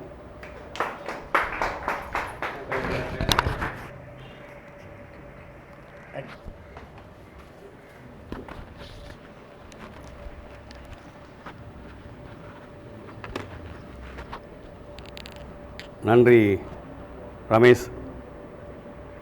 அவர் இந்த காலத்திலே மிக முக்கியமான ஒரு பெரும் விமர்சகராக திகழ்கின்றார். ஈழத்து இலக்கிய பதிவுகளை மிகவும் சிரமமான முறையிலே சேகரித்து வருபவர். அவர் ஆசிரியராக இருப்பவர் மட்டுமில்லாமல் சமகாலத்திலே ஒரு இலக்கிய முன்னெடுப்பாளராக, செயற்பாட்டாளராக கூட சொல்லலாம். இந்த தலைமுறை ஒன்று இருக்கின்றது. இங்கே மயூரரூபன், விமலன், செல்வ மனோகரன், ரமேஷ், கருணாகரன், அது ஏற்கனவே ஒரு ரெண்டு கொஞ்சம் சீனியர். இந்த இளைஞர்கள் அவர்களோடு இந்த சஞ்சிகையாளர்கள் ஜீவநதி, பரணிதரன், கலைமுகம், எமில், திருமறை கலாமன்றத்தினுடைய பிரதி இயக்குனர் ஜான்சன், இப்படி ஒரு இளந்தலைமுறை முன்னுக்கு நிற்பாக தான் ஈழத்திலேயும் கொஞ்சமாவது தக்க வைக்கப்பட்டு கொண்டிருக்கிறதை நான் சொல்ல வேண்டும். இந்த இடத்துல இந்த எங்களோட புத்தகங்களும் இப்படியான களத்தை தந்து எல்லாரையும் இணைக்கின்ற ஒரு கைங்கரியத்தை செய்து கொண்டிருக்கிறார்கள். நீங்கள் இந்த கவிதையோட ரசனையோடு இருக்கின்றீர்கள். நானும் ஒன்றொரு 2 கவிதை வரிகளை சொல்லி இந்த கூட்டத்தை நிறைவுபடுத்தலாம்னு நம்புகிறேன். வேறு யாராவது கருத்தை சொல்வதற்கு சந்தர்ப்பம் வழங்கலாம். பனியின் விழிநீர் துயர திரையில் பாதை மறையும் முன்னே, கொஞ்சம் ரசிப்பீர்கள், அதுக்காக தான். பிணியில் தோயின் நிலவின் நிழல் நாம் பின்னால் தொடரும் முன்னே என்று யார் கூறினார்கள்? நீலாவணன். தெரிஞ்ச கவிதை தான். விடுதலை குருவி தன் அழகிதழ் முனையில் இருள் துயரெல்லாம் கிளிய வருகிறது. இது சு. வில்வண்ணம். முயல்களின் மேல் நெருப்பு தன் செய்தியை எழுதியாயிற்று. தெரிந்த விஷயம்தான். சேரன். இப்படியாக கவிதைகளுடைய படிமங்களின் டேஸ்ட்டை நாங்கள் பார்க்கலாம். எங்களுடைய சிங்கள கவிஞர் ஆங்கிலத்தில் எழுதின ஒரு கவிதை, அதை மொழிபெயர்த்திருக்கிறார்கள். கட்டிடங்களை நீ எரித்தாய், என்னை சிறையில் போட்டாய், குழந்தைகளை நீ அறிந்தாய், நெருப்பில் அறிந்தாய், என்னை மனிதாயமானவன் அற்றவன் என்றாய், பட்டப்பாலில் கொலைகளை நீ செய்தாய், என்னை இரத்த காடறி என்றாய். உங்கள் விளங்கு வெங்கே இது 83 கல்வத்தோடு சேர்ந்த நீங்கள் பெர்னாண்டோ என்கின்ற எழுதின கவிதை. நீங்கள் நாங்கள் பாதையிலே எழுதியிருந்தாலும் கவித்துவ ஓட்டம் அங்கே காணப்படுகின்றது. பலஸ்தீன ஒரு கவிதை ஒன்று. வானம் பாடி அறந்துகிறது, நட்சத்திரம் அறந்துகிறது, கடல் அறந்துகிறது, குருவியும் வீட்டு செடியும் அறந்துகின்றன, ஆனால் சப்ராவின் குழந்தைகளோ எரிகணைகளின் புகையை அறந்துகின்றது. சு. வில்வட்டத்தின் 1-2 கவிதையில் பார்க்கலாம். நிலாச்சோறு உண்ணல், நிலா ஊஞ்சலாடல், பாய்கிளைத்தல், கிடுகு பின்னல், தோட்டத்து கிணற்றில் துலாமிதித்து நிலா இறைப்பு எல்லாமே நிலாவின் குடை விரிப்பில் கீழ் நிகழ்ந்தவை. உழைப்பிலும் என்னவோர் உல்லாசம் இருந்தது. இன்னொரு காற்று வலிக்கிராம தொகுதியிலே முற்றத்து சூரியன், முற்றத்து நிலவு, முற்றத்து காற்று என வீட்டு முற்றங்களுக்கே உரித்தான வாழ அனுபவங்கள் விடைபெற்று கொண்டன. முன்பெல்லாம் காலத்தீரிலே நிலாமலர்ந்த முற்றத்திலே மார்பிலே சாத்தியுன் தலைமுடி கோதியவர்கள் இன்று வெறுமனை நெஞ்ச விரட நனைகின்ற வெளியோரம் என் கிராமத்தின் கனவுகள் தடுமாறும். இப்படியாக போன்ற கவிதைகளோடு சிவசேகரத்தின் ஒரு கவிதையோடு நான் என்னுடைய ரசனையை முடிக்க நிறைய கொண்டு வருகிறேன். வானும் மலையும் நிலமும் நதியும் மரமும் இலையும் மலரும் சருகும் பனியின் பிடியில் உருகும் மறையும் விழிகள் தொழிலின் திறமை அழியும். விரியும் மலைகளும் வீழும் மலையும் தளவும் காற்றும் களவும் மலையும் அந்தி வானமும் அணிலும் காகமும் அவனது உலகில் இல்லாதொழிந்தன. இதயமுருகி இரும்பாய் போயோர் சிறுவன் பிள்ளை பருவம் இழந்தான். இது ஒரு சின்ன நினைவு மீட்டல் எங்களுடைய ஈழத்து கவிதைகளுடைய சிறப்பை ஓசையோடு கூடிய படிமங்களோடு கூடிய இன்றைக்கு நாங்கள் செய்திகளோடும் வாழ்வின் அனர்த்தங்களையும் அவலங்களையும் கடத்துவதற்காக கண்டுபிடிக்கின்ற வாசுதேவனுடைய ஊடகத்தன்மை அது ஒரு ஊடகம்தான். அவருடைய பார்த்த ஒப்பாரி என்ற அந்த சிம்பாலிக்கான குறியீட்டு தன்மையான அந்த சொல் தரக்கூடிய காட்சி படிமம் அல்லது பின்னணி சமூக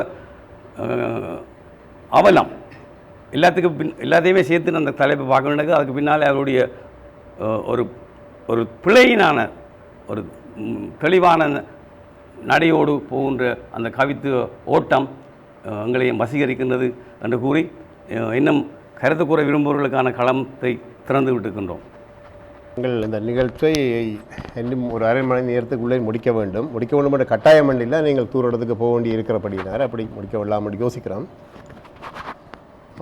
வாசுவினுடைய முக்கியத்துவம் என்னென்னு சொன்னால் அதில் இந்த நிகழ்வில் முக்கியத்துவம் வாசு தமிழுக்கு ஏற்கனவே சோபசர் சொன்ன மாதிரி பல வகையான வளங்களை கொண்டு வந்து சேர்க்கிறார். ஒன்று பிரெஞ்சில் இருந்து அவர் தமிழில் 2 தொகுதி கவிதையில் கொண்டு வந்திருக்கின்றார், தமிழில் கவிதையை கொண்டு வந்திருக்கின்றார். அதுக்கப்பால் ஏற்கனவே இந்த கந்தியாசன் மற்ற இந்த மயூரூபன் போன்றவர்கள் சொன்ன ரமேஷ் போன்றவர்கள் சொன்ன இந்த புரோசவிக் உலகளாவிய ரீதியாக இருக்கின்ற அடுத்தது தத்துவவியலை கொண்டு வரார். அதுக்கு அப்பால் வாசு ஒரு சர்வதேச ரீதியான ஒரு அரசியல் பார்வையில் ஒரு முக்கியமாக அவருடைய பெரும் பங்களிப்பு என்பது நாங்கள் கவனிக்க வேண்டியது இந்த பிரெஞ்சு புரட்சி என்ற புத்தகம். பிரெஞ்சு புரட்சி என்ற புத்தகம் தமிழில் மொழிபெயர்க்கப்படலை. அவர் பிரெஞ்சில் இருந்து படித்து பிரெஞ்சு வரலாற்றை படித்து போட்டு தமிழில் எழுதியிருக்கின்றார். தானாகவே முயன்று எடுத்து எழுதியிருக்கின்றார்.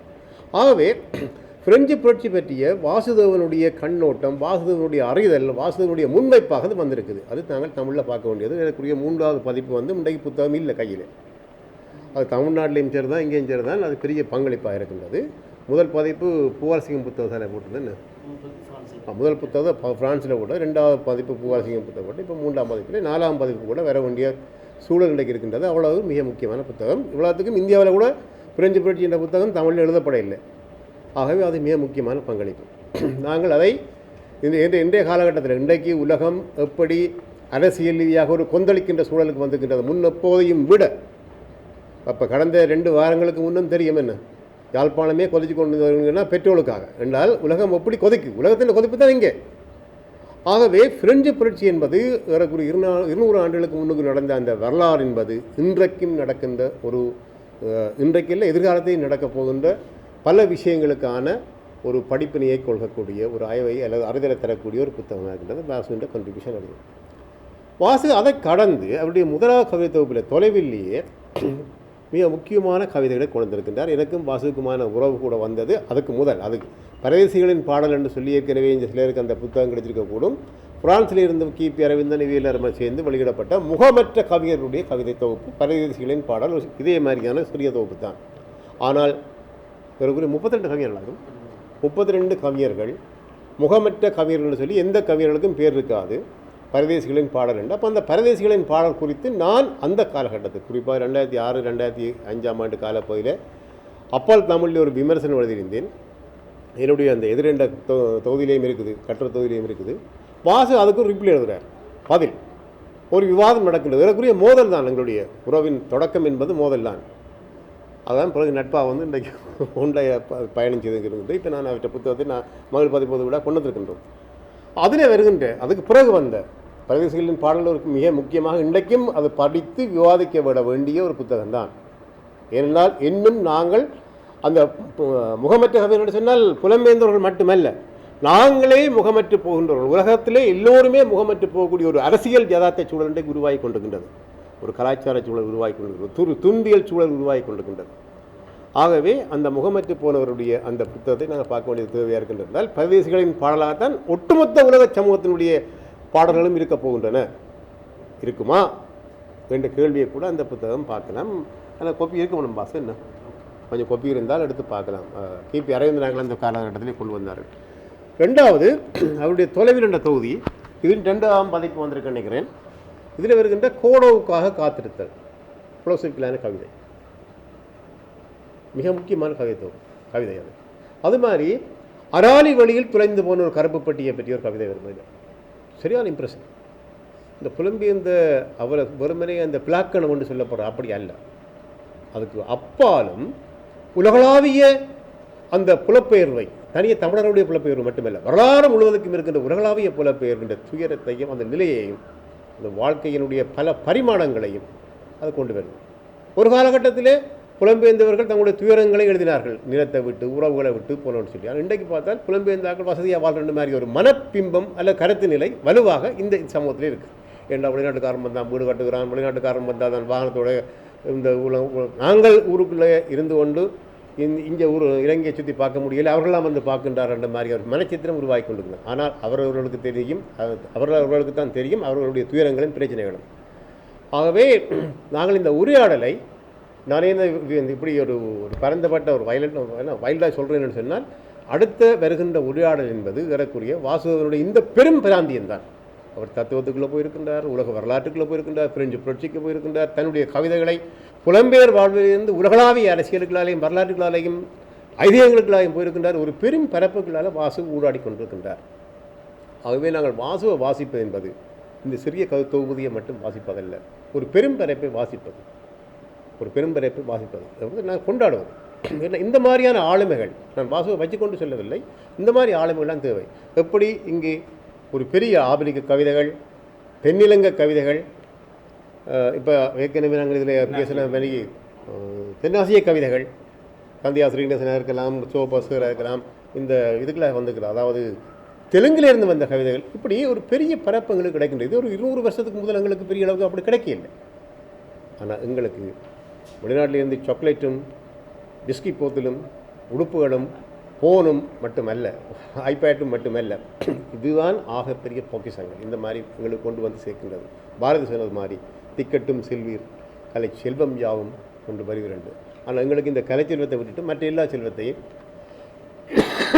எங்கள் சமூகம் கொண்டாடுகின்றது என்று சொல்லி உரையாடல் பரப்புக்குள் நாங்கள் செல்வோம். கண்டிப்பாக ஏற்கனவே வாசுவினுடைய கவிதைகளை படித்தவர்கள், வாசுவினுடைய மொழிபெயர்ப்பு கவிதைகளை படித்தவர்கள், வாசுவினுடைய இந்த கவிதைகளை இங்கே கேட்டவர்கள் உட்பட பல விஷயங்களை, மற்றது அவருடைய பிரெஞ்சு புரட்சியை படித்தவர்கள் என்று உங்களுடைய அனுபவங்களையும் கருத்துக்களையும் புதிய கேள்விகளையும் எழுப்பி இந்த உரையாடலை தொடருங்கள் என்று கூறி விடைபெறுகின்றேன். நன்றி, வணக்கம்.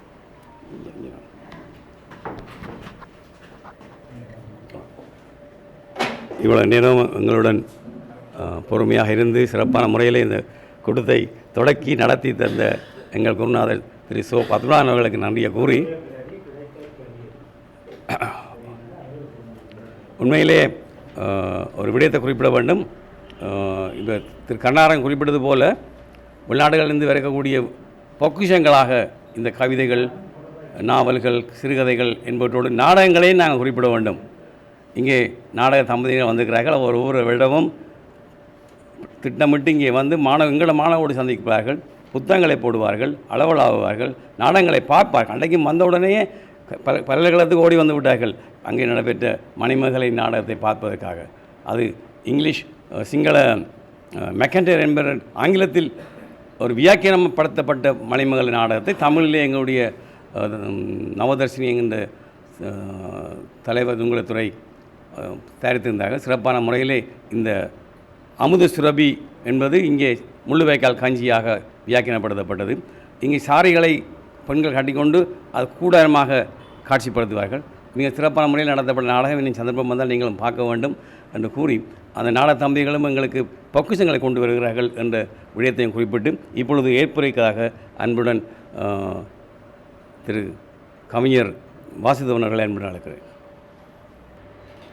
எப்படி தொடங்குறேன்னு தெரியல. முதல்ல எனக்கு வரைக்குள்ள ஒரு ஐடியாவோடு வர்றது, அதுக்கு பிறகு இங்கே நண்பர்கள், விமர்சகர்கள், பேராசிரியர்களுடைய பேச்சு எல்லாத்தையும் கேட்டது பிறகு எல்லாம் குழம்பி போயிடும். அப்போ இப்படி ஆரம்பிக்கிறேன்னு திருப்பி நான் யோசிக்க வேண்டிய ஒரு சிச்சுவேஷனில் நிற்கிறேன். நான் இப்போ இந்த கவிதை நூலை பற்றி சொல்லப்பட்ட விடயங்கள் எல்லாத்தையும் உள்வாங்கினேன். எனக்கு சந்தோஷமாக இருக்குது, மகிழ்ச்சியாக இருக்குது.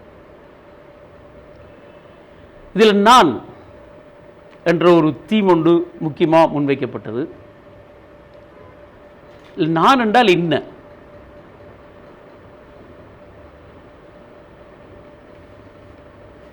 எனக்கு என்னை பொறுத்த வரைக்கும் ஒரு போர்த்துகல் கவிஞர் பெர்னாண்டோ பெசோவான்னு சொல்வார்கள், ஒரு அற்புதமான ஒரு கவிஞர்.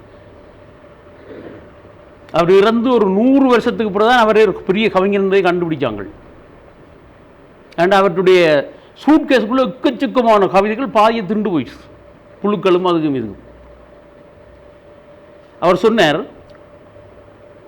பிரெஞ்சில் மொழிபெயர்ப்பில், je suis le centre abstrait des sensations impersonnelles சொல்லி. I am the abstract center of impersonal sensation. நான் யாருக்கும் உடைமையற்ற உணர்வுகளின் அபத்த மையம். அது எப்படி இருக்க முடியும்? ஒரு உணர்வுண்டா யாரோ ஒரு ஆளினுடைய தனிப்பட்ட உணர்வாக தான் இருக்க முடியும்.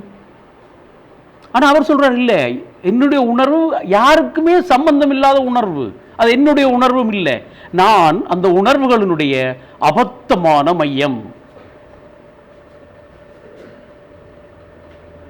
இது உள்ளுக்கு போகிறது கொஞ்சம் கஷ்டமாக தான் இருக்கு. ஆனால் இதில் நான் என்று சொல்கிறது அந்த நான் தான். அது நான் இல்லை, நீங்களாயும் இருக்கலாம், ஒவ்வொருத்தராயும் இருக்கலாம், ஒருத்தரும் இல்லாமலும் இருக்கலாம். அது எல்லாத்தினுடைய மையம், அபத்த மையம். இதுதான் இதில் நான்ன்றது.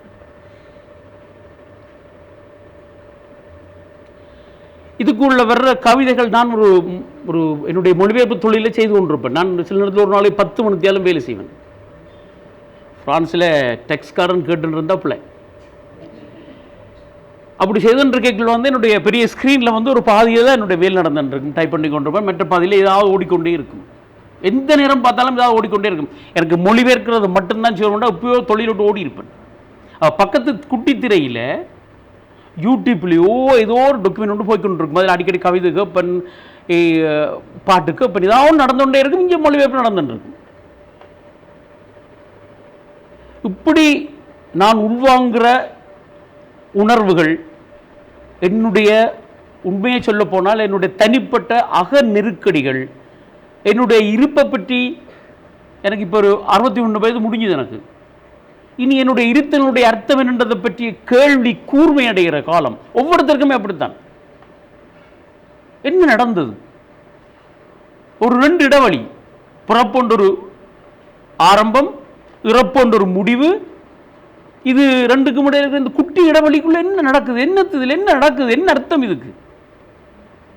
காலையிலும் வேலைக்கு போகிறோம், துடியாட்டமாக திரிகிறோம், காசு உழைக்கிறோம், சாப்பிட்றோம், குடிக்கிறோம், சந்தோஷப்படுறோம். எதுக்கு? என்ன இறுதியில் மிஞ்சுது?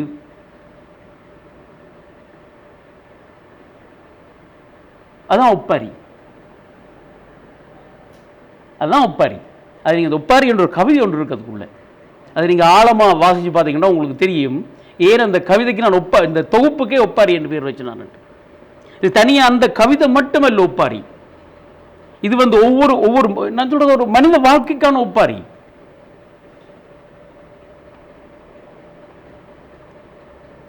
இந்த உலகம் எங்க போய்கொண்டிருக்கு? மனித குலம் எங்க போய்கொண்டிருக்கு? யார் இதை தீர்மானிக்கணும்? ஒரு கேள்விக்கும் பதில் இல்லை. குருட்டுத்தனமா இல்லாமல் போய்கொண்டிருக்குது.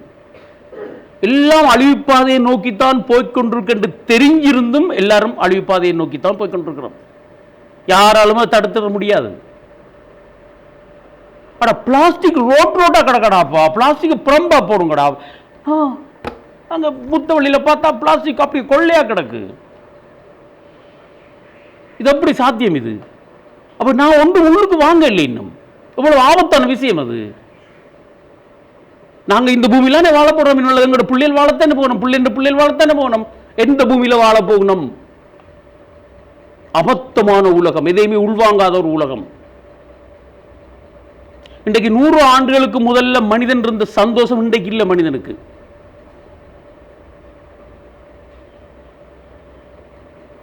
மனிதர்கள் வந்து வெளியில சந்தோஷமா இருக்கிற மாதிரி காட்டுக்கணும். இன்றைக்கு 100 ஆண்டுக்கு முதல்ல இருந்த பூமி இல்லை, இது அவ்வளவுக்கு அசுத்தம் அடைஞ்சிட்டு இருந்த பூமி. நோய்கள் முந்தி நாங்கள் நினைக்கிறேன் சின்ன வயது யாரும் கேன்சர் வந்து செத்து எப்பயாவது இருந்து போட்டு தான் கேள்விப்படுறாங்க. இப்ப சர்வசாதாரணமா போச்சு. நீரிழிவு நோய் என்று சொல்லி கேள்விப்பட்டது மிக மிக குறைவு. நான் சின்ன வயதில் இருக்கக்குள்ள இப்ப போற வாரம் எல்லாருக்கும் நீரிழிவு நோய். அப்ப இங்கே நடந்துட்டு பிரச்சனை நடந்துட்டு எல்லாம் வியாபார உலகமா போயிட்டுது. மிக மோசமான வியாபாரமா உலகமா போயிட்டுது. நஞ்சை விற்பதற்கு தயங்காத மனிதர்கள். மனச்சாட்சி என்பது துளியளவும் இல்லாத மனிதர்கள் என்று சொல்லி சொன்னா இந்த உலகத்தை ஆள்றது பிசாசுகள் தான் என்றதை நான் சத்தியம் பண்ணி சொல்லுவேன். நான் காசாவில் வந்து சாப்பாட்டுக்கு வாங்க வரிசையில் என்று சொல்லி போட்டு சாப்பாட்டுக்கு வரிசையில் வந்த குழந்தைகளுக்கு குண்டு போடுறவர்கள் மனிதர்களாக இருக்க முடியுமா? நிச்சயமாக இருக்க முடியாது. இது இன்று நேற்று தொடங்கிய வரலாறு அல்ல. இது கிட்டத்தட்ட கடந்த 12-13 நூற்றாண்டுகளாக தொடங்கிய வரலாறு. ஆங்கிலேய காலனித்துவம் எப்ப தொடங்கிச்சதோ அப்ப எல்லா அநியாயம் நடக்க தொடங்கியது. இதுதான் முதலாவது பெரிய அநியாயங்கள் நடந்தது. அதுக்கு மேலே ஸ்பெயின்காரர் செய்த அந்த அநியாயம் அவ்வளவும் திருப்பி அப்படியே அதோட மோசமான அளவுக்கு ஆங்கிலேயர்களால் செய்யப்படுது. இன்றைக்கு நடக்கிறதும் எல்லாம் ஆங்கிலேயர்களுடைய தொடர்ச்சியாக அமெரிக்கா, ஆஸ்திரேலியா, நியூசிலாந்து அவர்களுடைய ஐடியாலஜி தான் இப்பவும் தொடர்ந்து நடந்துட்டு. இது இன்னும் ஆழமா போகலாம். முதலாக நெதர்லாந்தில் கிழக்கிந்திய கம்பெனிகள் அமைக்கக்குள்ள அவர்களுக்கு பின்னால இருந்தவர்கள் யார் தேடி பாருங்கள்.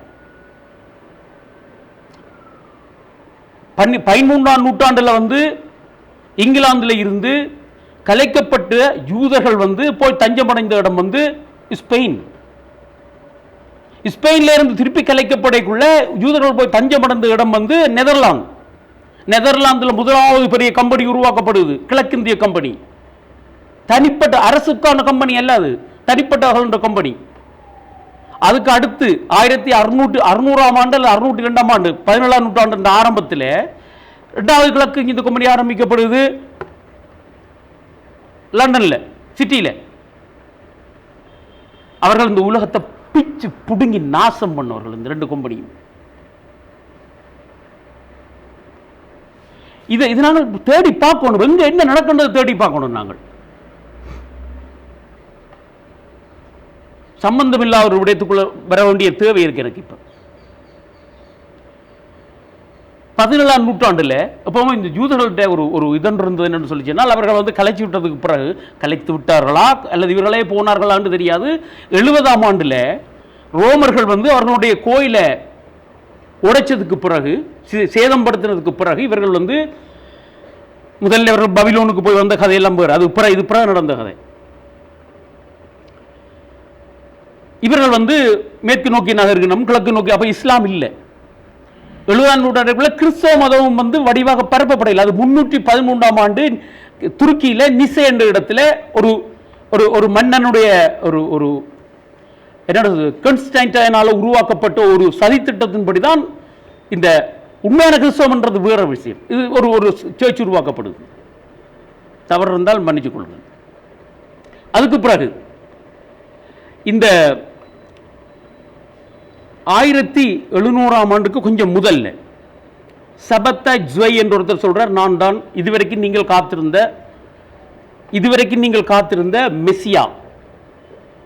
மெசியா என்ன விளங்க பண்ணிக்கிறேன் உங்களுக்கு என்னுடைய என்ன சொல்றது மீட்பர்.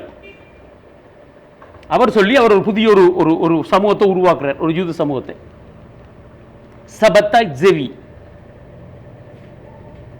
அவர் ஒரு கட்டத்தில் வந்து நிறைய பேர் அவர் தன்னை சுத்தி இதான்றார். அவர் சொல்றார் என்று சொல்லி சொன்னால், இதுவரை காலமும் தோராவினால் சொல்லப்பட்ட ஒழுக்க முறைகளை பின்பற்றி பயனில்லை. என்றிலிருந்து நாங்கள் தீமை செய்வோம். நாம் தீமையின் மூலம் மீட்பர் வருவதை துரிதப்படுத்துவோம். அவர் பிறகு சுல்தானால வந்து ஒட்டோமன் சாம்ராஜ்யத்தில் இருந்து சுல்தான் வந்து அவர் சொல்றார், நீ மீட்பர் நீதான் மீட்பர் என்று சொல்லி சொன்னால் அப்புறம் டிக்கல் பண்ணிட்டார், நான் தான் மீட்பர் என்று. ஏதாவது ஒரு மிராக்கள், ஏதாவது ஒரு அதிசயம் செய்து காட்டு, இல்லைன்னு சொல்லி சொன்னால் உனக்கு ரெண்டு சாய்ஸான் இருக்குது, ஒன்று இல்லை உன்னை கொல்லுவன், இல்லைன்னு சொல்லி சொன்னால் இஸ்லாமுக்கு மாறணும் பண்ண சொல்லி அவன் இஸ்லாமுக்கு மாறிட்டார். அவரோட சேர்ந்து மிச்ச யூதர்கள் முழு பேரும் இஸ்லாமுக்கு மாறிட்டோம். அவன் கதை புறம்பான கதை, அதை பற்றி சொன்னா முடியும். பிறகு சிறையில் சாகுறேன். அதுக்கு பிறகு 1.5 நூற்றாண்டுக்கு பிறகு போலந்தில் ஒருத்தர் சொல்றார், நான் தான் மெஸ்ஸியாண்டு. ஜாக்கோப் ஃப்ராங்க்னு சொல்லி ஒருத்தர். அவர் இவருடைய சீடன். ஆனால் அவர் தன்னை கிறிஸ்தவ மதத்துக்கு உடனடியாக மாற்றிட்டார். ஆனால் அது பொய் மாற்றம், உண்மையாக மாற இல்லை. ஸ்பெயினில் கிறிஸ்தவர் யூதர்கள் மாறினதை அவர்கள் மாறான்னு சொல்றது அதன் அர்த்தம் பண்டிகள். இவரும் அதைத்தான் சொல்றார், நாங்கள் தீமைகள் செய்யணும்.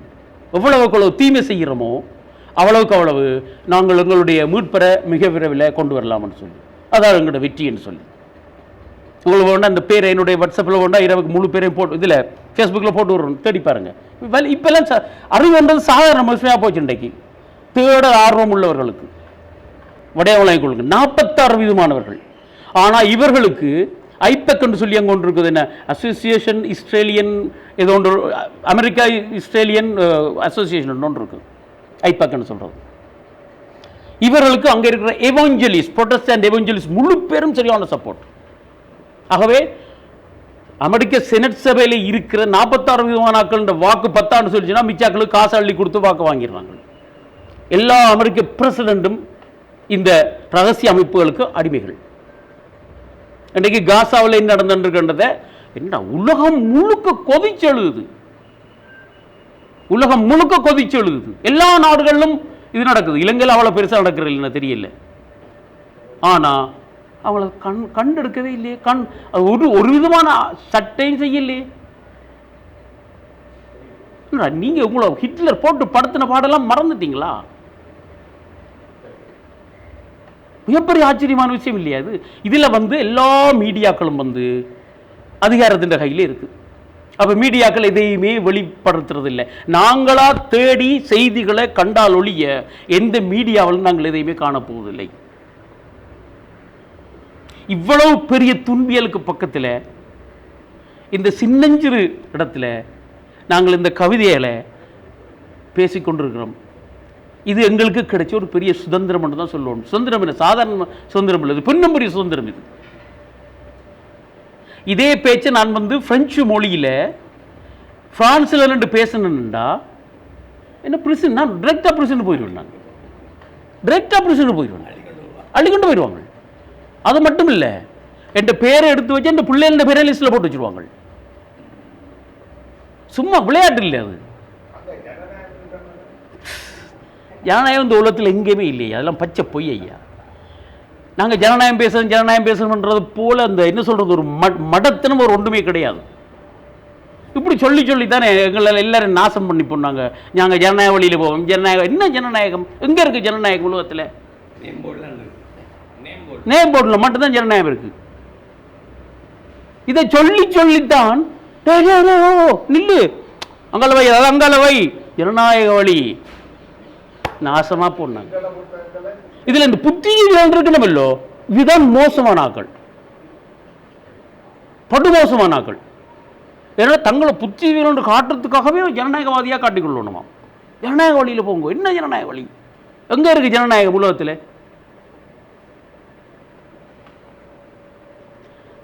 ஆகவே நான் மீண்டும் என்னுடைய ஆடுகளுக்கு வருகின்றேன். இது பிரெஞ்சில் ஒரு பழமொழியில் ஒரு மொழிபெயர்ப்புது, ஜோவியா மிம்தோன்னு சொல்லி. இந்த கவிதை தொகுப்புன்றது உண்மையிலேயே என்னுடைய வாழ்க்கையினுடைய, என்னுடைய அக நெருக்கடிகளினுடைய, என்னுடைய வாழ்க்கை பற்றிய, என்னுடைய இருப்பு பற்றிய, இதனுடைய இருப்பு இன்மை பற்றிய, சந்தேகங்கள் பற்றிய ஒரு எழுத்து வடிவத்தினுடைய ஒரு வெளிப்பாடு. எனக்கு சந்தர்ப்பம் கிடைக்கக்குள்ள, சில வேளை தனியே இருக்கக்குள்ள இப்படியான கவிதைகள் வரும், எழுதுவன், ஃபேஸ்புக்கில் போடுவன்.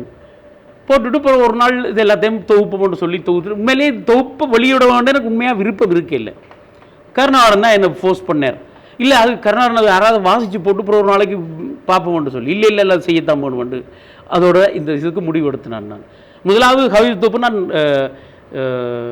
தொகுக்கிறதுக்கே விரும்பலை. தொகுத்து வெளியே விட்டது அப்புறம் எனக்கு பக்கமாக போச்சு. என்ற உள்ள அந்தரங்கம் எல்லாத்தையும் வெளியே கொட்டிட்டேன் நான். என்ன இப்படி எல்லாரும் அறிஞ்சிட்டுமே இதில் என்று சொல்லி அதுக்கு பிறகு ஒருக்கா நிர்வாணமாகனா அப்புறம் இத்தனை நிர்வாணம் தான் பிறகு திருப்பி அதையும் போட்டாச்சு. இதுதான் உண்மை. உண்மையிலே இந்த இந்த இந்த இந்த விழாவை செய்ய வேணும் என்று சொல்லி அழுத்தந்தந்த கருணாகரனுக்கும் நண்பர்கள் விமர்சனம் அழகாக வாசித்து ஆழமாக வாசித்து விமர்சனம் செய்த நண்பர்களுக்கும் பேராசிரியருக்கும் இதில் இருந்து போன சோபா அவர்களுக்கும் பேராசிரியர் ரமேஷ் மற்றும் கவிதை வாசித்தவர்களுக்கும் இங்கே தங்களது நேரத்தை செலவழித்து நேரத்தை பெருமதியை கவனிக்காது இங்கே வந்து இதிலே பெருமக்களுக்கும் எனது உண்மையான ஆழமான நன்றியறிதலை தெரிவித்துக் கொள்கின்றேன். புத்தகத்தை வாசியுங்கள், உள்ளே செல்லுங்கள், ஒவ்வொரு கவிதை ஒரு தடவை வாய்த்து விட்டு மூடிட்டு வையுங்கள் எங்கேயாவது, அதற்கு வாசியுங்கள் திருப்பி. மிக்க நன்றி.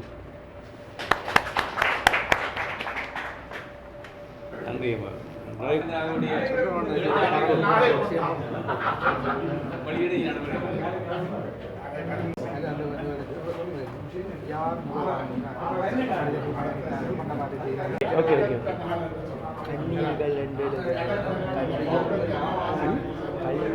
கண்ணீர்கள் கண்ணீர்கள்